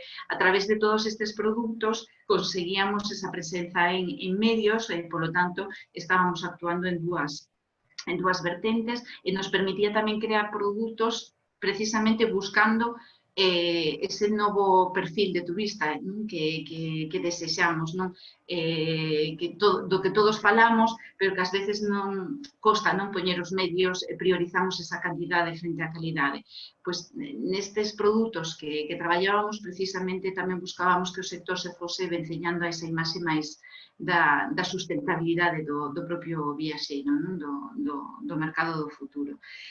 En canto, como este viaxeiro xa o compartistedes vos, non vou a redundar sobre iso, dicir que sí, nos gustaría que fose este viaxeiro que ven con todo bastante organizado, coa súa cita previa, que se move en pequeniños grupos, e aí tamén os guías tendes un papel fundamental, e eu vin como en Ribeira Sacra conseguiron os propios guías que as axencias e os grandes maioristas fosen reorientando, xa antes do COVID, que fosen reorientando a metodoloxía de traballar. Ribeira Sacra non é un destino para grupos de 100 e 200 persoas e para 4 autobuses de 56 metros movéndose un tras outro por estas estradas. E conseguiuse, xa digo, cunha parte moi importante de involucración dos guías, que se fosen adaptando realmente ás condicións do destino e ese perfil que desexamos. As dinámicas das vindeiras semanas e meses van a seguir un pouco nesta liña.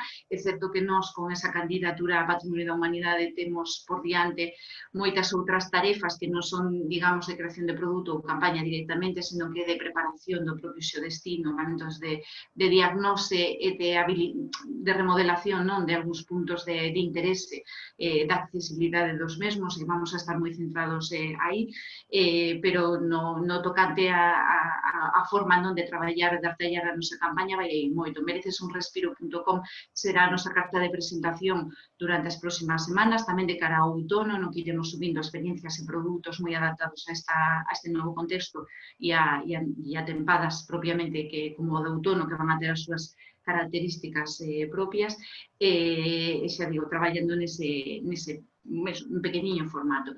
Quero rematar eso, destacando novamente o valor engadido que ofrecedes ao territorio, pois esa mensaxe, esa maxia da que falabades, que aportades o destino é fundamental.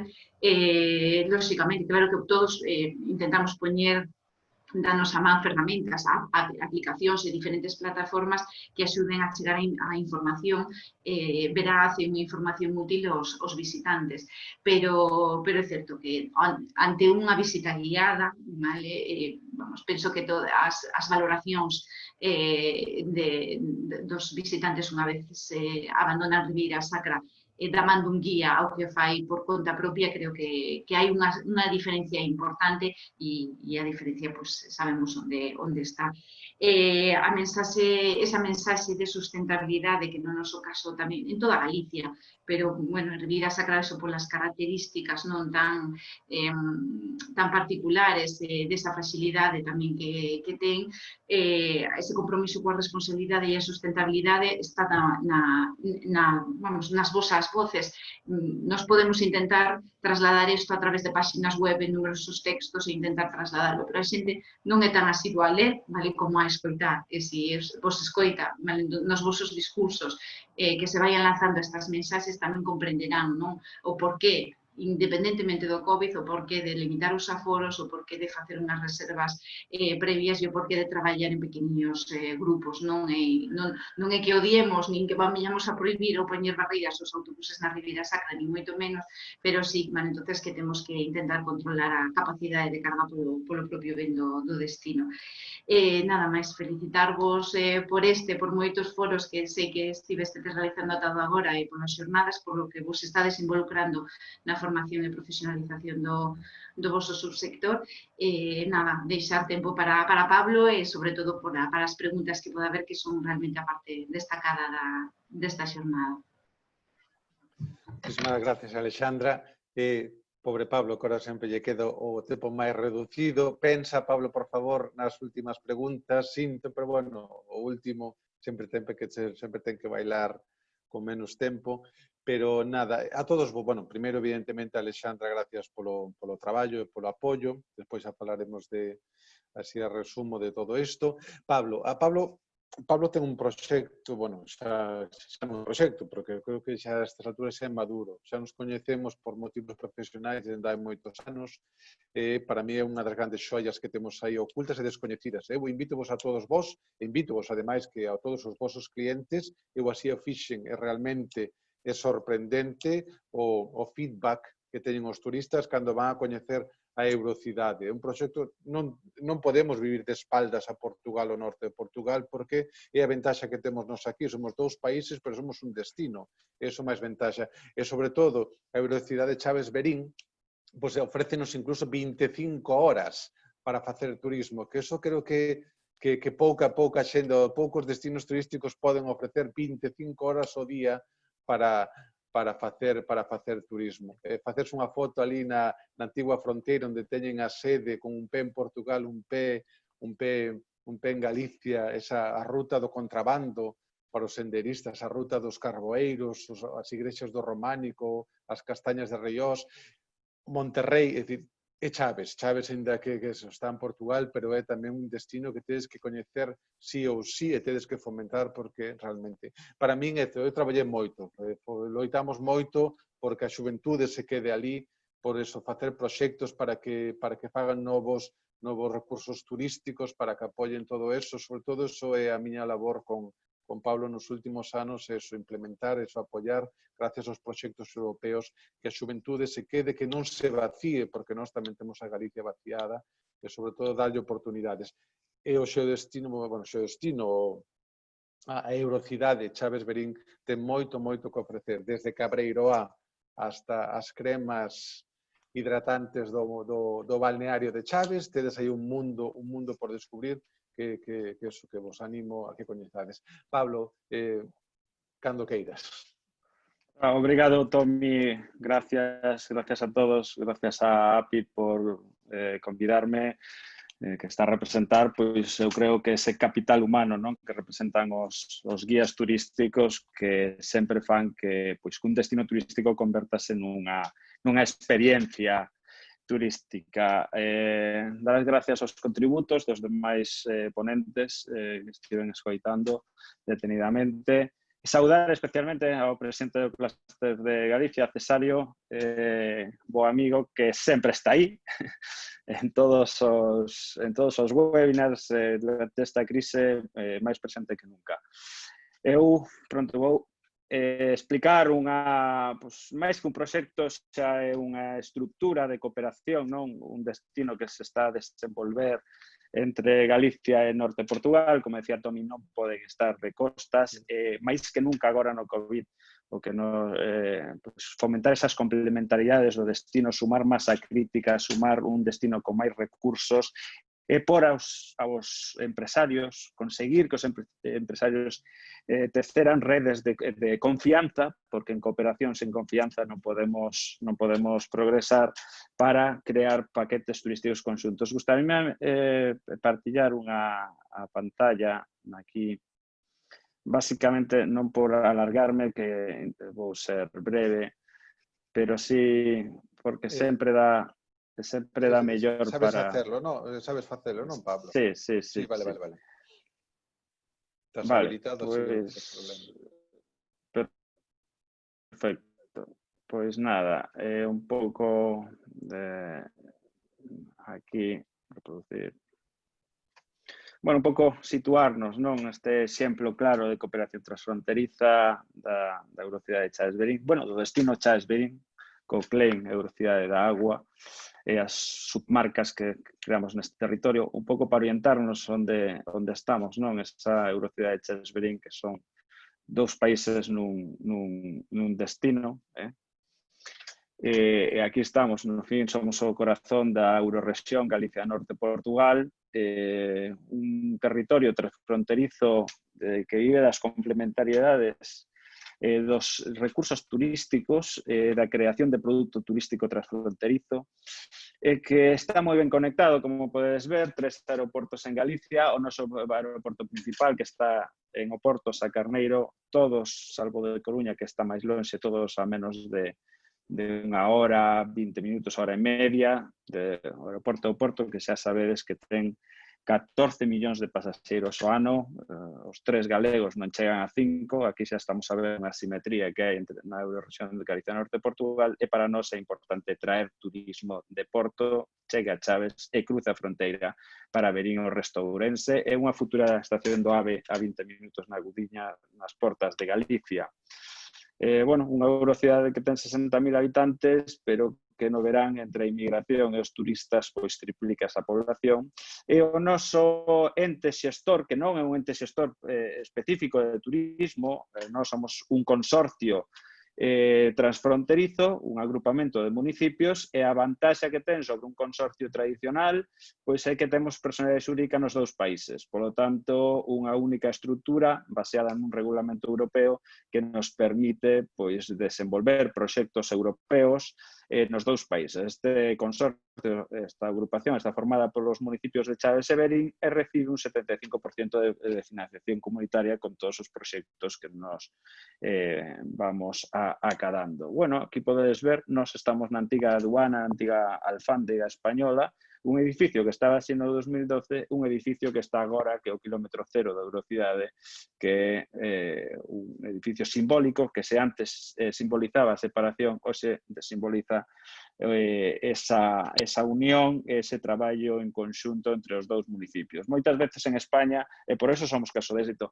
é moi difícil sumar que 2 municipios, 2 concellos se anexionen, nos conseguimos, estamos nese camiño, pero xa moito andado, pois que 2 municipios, un de Portugal e outro de España, vexan as oportunidades de colaborar, de traballar en conxunto e de fomentar estas complementariedades. Unha Eurocidade que estruturamos aquí, non están todos, pero casi todos os recursos turísticos que hai en 3 barrios, non? O barrio norte, o barrio sur, despois sempre decimos que somos o centro porque estamos na propia fronteira, e así está articulado este territorio. Pero bueno, esta estrategia post-Covid, non? Porque é o núcleo deste webinar. Pois estamos agora a transformar o noso plan director de turismo pois nun PDTII, é dicir, un plan de desenvolvemento turístico integrado e inteligente, de choque transfronterizo post-Covid, non?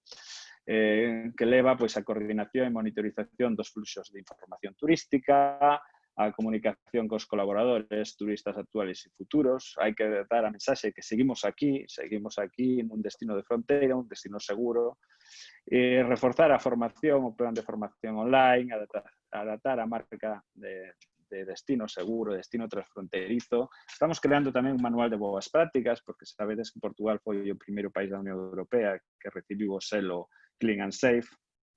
Entonces, bueno, estamos adaptando un pouco o que son as respostas que dá as necesidades vamos, todos os requisitos que ten Clean and Safe en Portugal con tamén os requisitos que hai en España. Estamos desenvolvendo, pois, se non temos información un problema, non? Estamos desenvolvendo agora mesmo, nestes momentos está funcionando moi ben, nesta parcería público-privada cos hotéis, os operadores turísticos de destino, este proxecto de monetización é un proxecto que repartimos cuestionarios en todos os hotéis, teñen un código AirCode para poder facer as lecturas. É un cuestionario moi simple, está dirixido pois ao que veñen, a Chaves e Verín, pero preguntando cousas moi simples e básicas. O motivo da viaxe, como coñece o destino, o grado de satisfacción. E o máis importante, cando veñen a Verín, o formulario, o cuestionario que ven en Verín, pregunta, nesta viaxe xa foi a Chaves?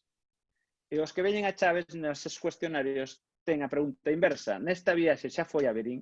Para nós é importante ver eses nexos, ¿no? Eses fluxos que crucen a fronteira. Temos que tratar de que un turista pois quede máis tempo no noso destino para que alargue esa estadía e, polo tanto, este binomio Chaves-Verín, este destino, funcione e os empresarios o vexan como unha oportunidade.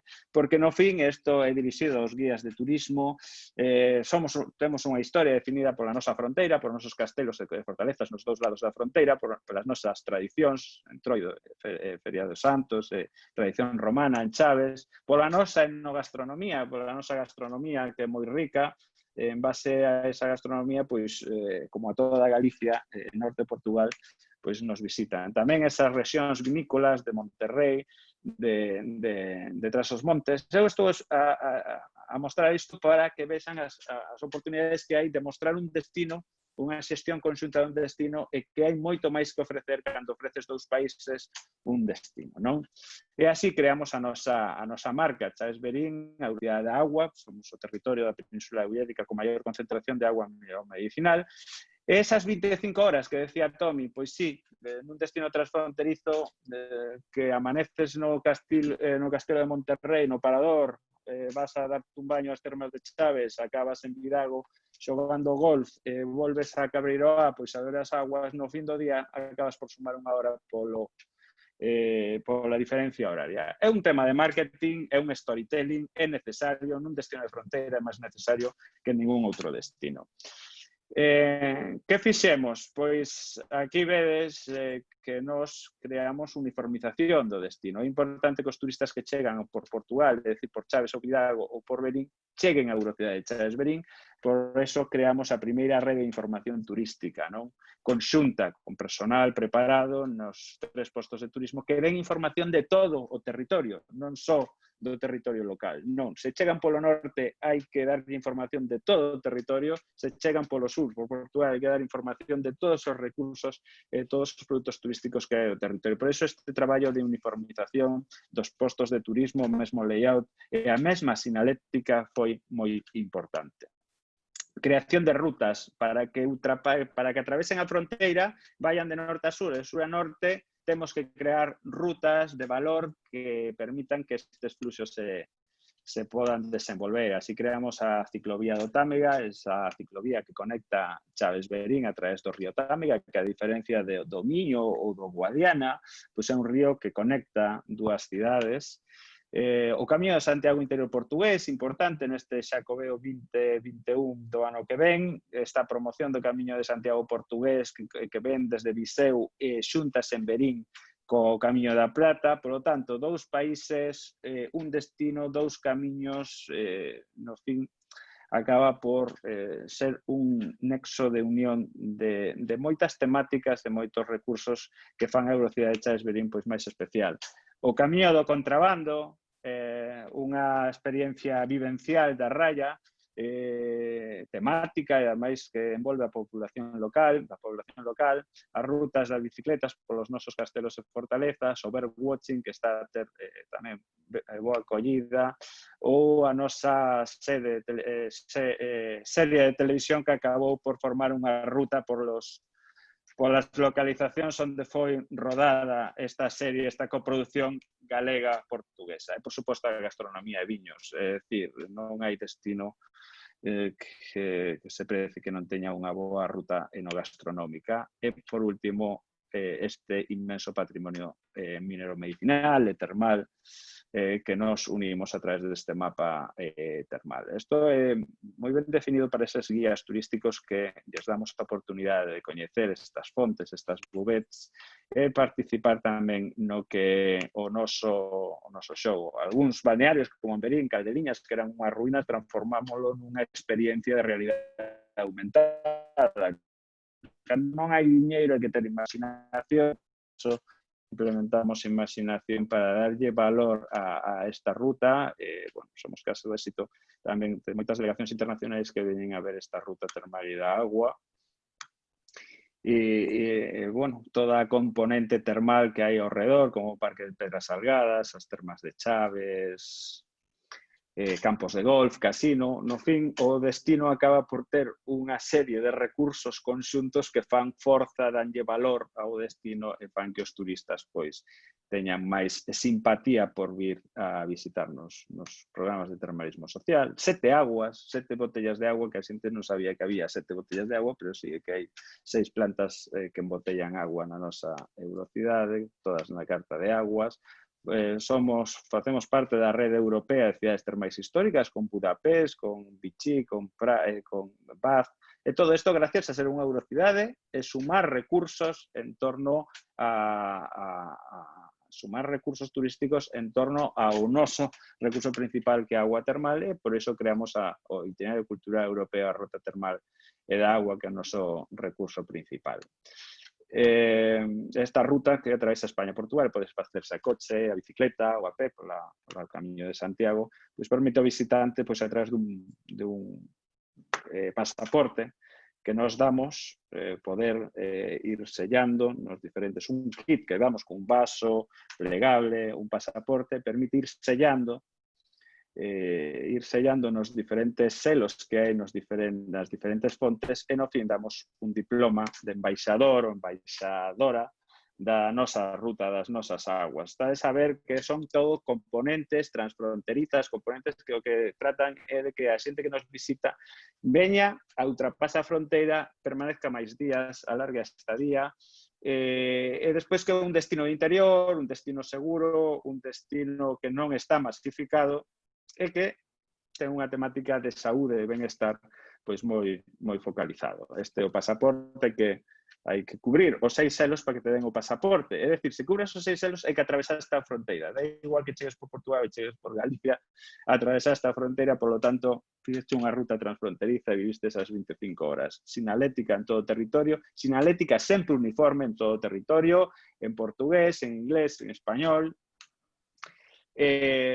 Nosos turistas que veñen de moitos países a ver esta ruta, os diplomas, estamos en parcería ademais con Termatalia, que é a nosa feria por excelencia, feria termal. Este é un matrimonio de Madrid que gañou ese...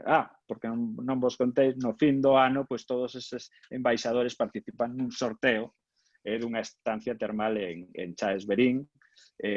todos os anos, pois, en decembro, toda a base de datos sai a concurso, pois este é un matrimonio que gañou o ano pasado. Estamos traballando nestes planos biosaludables, nese concepto de infosicación, que agora con COVID tamén ven moi ben, a xente non quere estar tan conectada como parece, ese proxecto de desinfosicación no destino fronteira, eses expertos que nos están asesorando nestes planes para renovarte, para poder ter disfrutar deste destino de saúde e benestar transfronterizo, esas terapias de agua, saúde, ese mindfulness que tamén decían, pois nestes breaks, non, de mindfulness que estamos tamén a promover aquí. E, bueno, as nosas visitas, os nosos plans, a nosa gastronomía saludable e a nosa marca internacional que une os tres recursos que nos unen, o viño, a agua e o Camiño de Santiago. Os tres conectan Galicia e Norte Portugal, conectan Trás-os-Montes coa provincia de Ourense, conectan Chaves e Verín Wine Waterway. Bueno, vamos participar nas ferias conxuntas, participamos en proxectos europeos, seguimos no Ola, estamos de moda no Ola, fai pouco, ademais, no país, tamén participamos nas rutas de Ambrosio,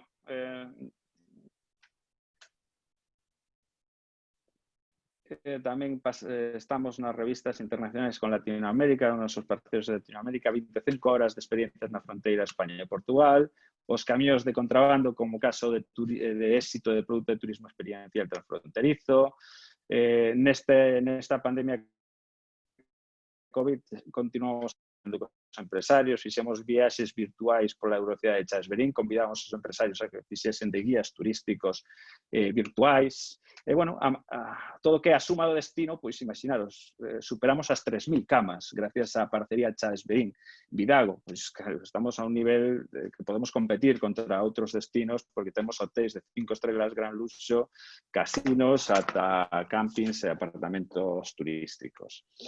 Temos tamén a nosa plataforma online que está a funcionar máis que nunca nesta crise do COVID-19, a nosa xenda de eventos conxunta, os nosos paquetes que estamos vender o produto pois en tour operador España e Portugal, o noso autobús, temos un autobús para os días concretos de ferias, onde hai máis demanda de conectividade entre as dúas cidades, titulares como este, de Ourense xa ten transportes públicos 25 horas do día. Ao final, o das 25 horas no día, pois, acabou por calar na población. Bueno, somos boa práctica, realmente estamos a representar toda a fronteira España-Portugal nestes 30 anos do Interreg, do programa Interreg de cooperación transfronteriza, sempre co punto de vista posto na Comisión Europea, que é o que nos financia nos programas europeos, na formación, agora máis que nunca na formación online, nos fan trips, isto é moi importante, nos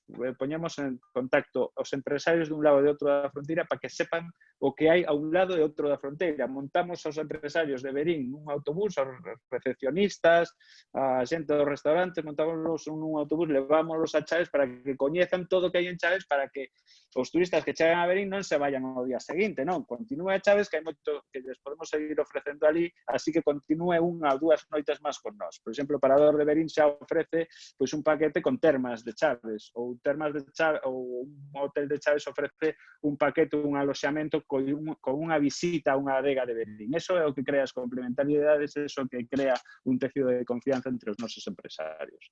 E, bueno, estamos a traballar tamén noutros, non quero alargarme, multitude de produtos turísticos que estamos agora a transformar xa todo online, pasamos, por eso estamos cun proxecto de biblioteca online, de turismo, para descargar estas publicacións de turismo, para que todo o mundo sepa o que aquí se fai, que podemos partillar pois, coñecemento e demais. Estamos no proceso tamén de alargar o que son os destinos turísticos de fronteiras, eurocidades que hai na Península Ibérica, que neste momento hai 7 eurocidades, e estamos a coser a raya, non? Que esas 4 liñas, a azul, a violeta, a verde, a gris. A azul, pois, Sole Praia, Western Mais, a verde, parques naturais, desde Xurés Llerés ata o Parque de Doñana hai moitos parques naturais na raya luso española, a violeta que é o viño e a gastronomía, moitas denominacións de orixe en ambos lados da fronteira, e o gris que é o noso patrimonio, o patrimonio tangible, as fortificacións, os castelos. Nestas submarcas, no turismo, natureza, cultural, e máis. Non vos quero aburrir máis, simplemente estamos expandindo para outras latitudes tamén as nosas experiencias. Simplemente vos quería mostrar pois como a Eurocidade de Chaves Verín, este agrupamento europeo de cooperación territorial, está a desenvolver proxectos que teñan por nexo de unión esa parcería público-privada que integra os empresarios dun lado e outro da fronteira, que lle des máis posibilidades ao turista para que nos visite e despois, pois, no fin, é gañar, non? Ao final é un consorcio de oportunidades, ao fin, é sumar, facer mellores investimentos, mellores apostas estratégicas, aforrar diñeiro que neste momento máis que nunca é necesario. Bueno, aquí vedes algunha das experiencias fora, por exemplo, Ruta Trinacional, que fixeron en América ou no sur de América, coas cataratas de Iguazú, 3 países, un solo destino. É dicir, estes proxectos de cooperación están en todo o mundo, pero, sin duda, Chaves Verín pois leva xa 10 anos traballando pouco a pouco con os recursos que nos dá a Comisión Europea, que nos dá o programa Interreg, que hai que pelealos, que hai que presentalos e hai que xestionalos. Bueno, sodes todos benvidos, máxime neste momento que estamos a procura dese turista que está a procurar un destino seguro, un destino de saúde, un destino de benestar e que ainda encima teña experiencias en 2 países nun mesmo destino con esa vantaxe das 25 horas. Moitas gracias, estou a vosa disposición para o que precisei. Gracias, Pablo.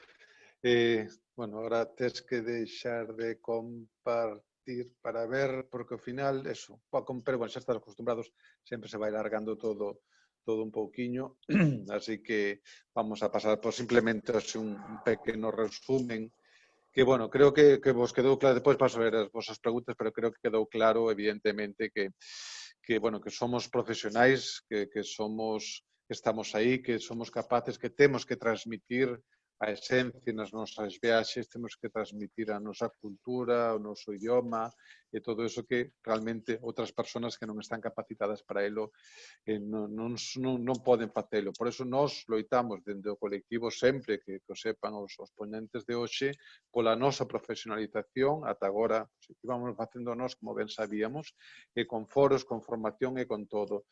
Eso todos falache de sempre de intrusismo, pero hai algo que permitidme que vos deste zasca tamén, porque sempre falades hai que lotar contra o intrusismo, pero que depois nós estamos abandonados ante o intrusismo, porque se eu estou traballando e non podo parar de traballar para denunciar a unha persona que está facendo un traballo que non pode facer. Por lo tanto, moitas veces, claro, necesitamos tamén esa colaboración polas vosas partes que loitedes tamén das vosas administracións, das vosas medidas, ou presionando a administración que lle corresponde, para que, pois eso, que se loite contra ese propio intrusismo, porque eso é o cancro que temos na nosa profesión e moitas outras tamén, e, por tanto, claro, nós estamos desempeñando a nosa labor comercial, porque nos pagan para iso, non podemos parar de traballar para denunciar, e moitas veces non sabemos nin como temos que facer. Por iso, o que vos pido tamén é, se vos queredes colaborar connosco, se vos queredes loitar contra o intrusismo, porque ao fin e ao cabo é o cancro desta profesión, pois tamén precisamos o apoio. Pero, bueno, sei que pola vosa parte todos estades sempre dispostos, sempre estades aí, o feito que estades aquí todos hoxe, dende o clúster de turismo, as diputacións e pasando por estes destinos que vos quisemos presentar tamén hoxe. Pois eso, primeiro darvos as gracias, espero que isto sexa o comenzo dunha gran amizade para seguir traballando, loitando polo noso. Nós creemos en nós mesmos, os guías de turismo creemos en nós mesmos, creemos no noso produto, creemos en Galicia, de feito, iso queremos transmitir porque amamos realmente.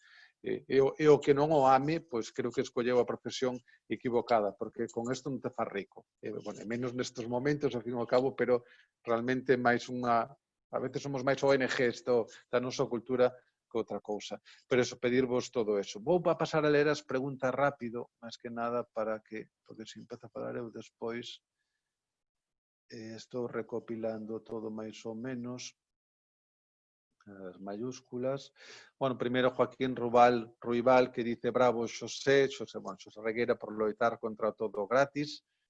Eso unha. Despois, José Mosquera di completamente de acordo co que se leva dito a toda agora. Temos os turistas que queiramos ter e teremos os turistas que queiramos ter ou saibamos atraer. Coido que non é certo que mellor cantidade que calidade. Sen embargo, estou a ver neste preciso momento como se está a construir o tolo para xerar unhas segundas vivendas na costa. Non sería bo controlar, incluso impedir a transformación de vilas mariñeiras con encanto en pequenas cidades sin identidade. Por certo, que estarán colapsadas no verán e mortas no inverno. Eso, bueno, supoño que é un comentario que di Xosé Mosquera. José Mosquera, perdón. Despois Mónica Díaz dice que quere felicitar a Deputación de Lugo e o Concello do Vicedo porque a raíz do foro en liña por fin tomaron a medida de crear unha web para facer reservas para acceder ao Fociño do Porco e asegurar así a seguridade dos visitantes. Despois pásanos aquí un link tamén para ese punto do Fociño do Porco.gal. Tedes todos no chat, por si queredes despois mirar tamén. E despois Melameiras, creo que Galicia Verde é estupenda, problema infraestructuras. Polo menos na media de edad de mis clientes es de 50 hacia arriba y yo me encuentro con problemas tales como baños que no existen en lugares como a Fervenza da Toxa, entre otros. Faltan infraestructuras en lo que a naturaleza veo que chocan estas ideas de mindful y la respuesta de clientes como ni creas que aguanto las ganas de ir al baño y yo no soy un ciervo para ir de campo. Claro, bueno, supoño que así resumindo, claro, é un dos grandes problemas que temos, non sabemos eso moitas veces, pero incluso en grandes ciudades, para os nosos clientes, a nosa maioría de idade, como ben di Mela.eiras, que é eso de sempre xente maior, a medida que avanzamos, pois eso, vamos tendo esa problemática tamén, e claro, moitas veces o que sí que é moi necesario en moitísimas cidades é ter esa posibilidade de baños públicos para os turistas. Eso sí que é algo importante. Non se poden poñer, evidentemente, en todos os lados, de eso somos conscientes, pero os baños públicos sí. Bueno, despois eu engadín tamén un vídeo, eso, como todos falamos que somos os guías, somos importantes, pois engadín tamén ese link ao último vídeo que se fixemos dentro da Federación, eso que non te cuenten cuentos, donde realmente queremos explicarlle a xente a importancia en que é ter un guía turístico nos grupos. E despois, sigo así mirando letras en mayúscula. Bueno, Alexandra, tedes aquí, comparte tamén o merecesunrespiro.com, as entradas para a Ribeira Sacra. Rosa dá as gracias. Bueno, non sei se hai máis preguntas, máis ou menos, creo que non. Foi bastante tenso, bastante extenso. Estades no último momento de facer as vosas preguntas. E se non, hoxe, vamos a dar por rematado todo isto hoxe un poquinho máis tarde do previsto, pero bueno, dentro do límite que tampouco hai que ser tan estrictos, que non somos do norte de Europa. Bueno, yo sí, pero da igual. A vaca non é de onde nace, sino que é de onde pare. Por eso, seguindo a orden que teño na miña pantalla, Alexandra, moitas gracias por o teu traballo na Ribeira Sacra, ese destino que está tan de moda. Por eso, sigue loitando e sigue apoiándonos tamén. A todos vos, sabedes onde está o consorcio, podedes poñer en contacto con eles.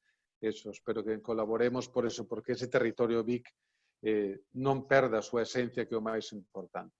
Iso é, moitas gracias a vos. Moitas gracias.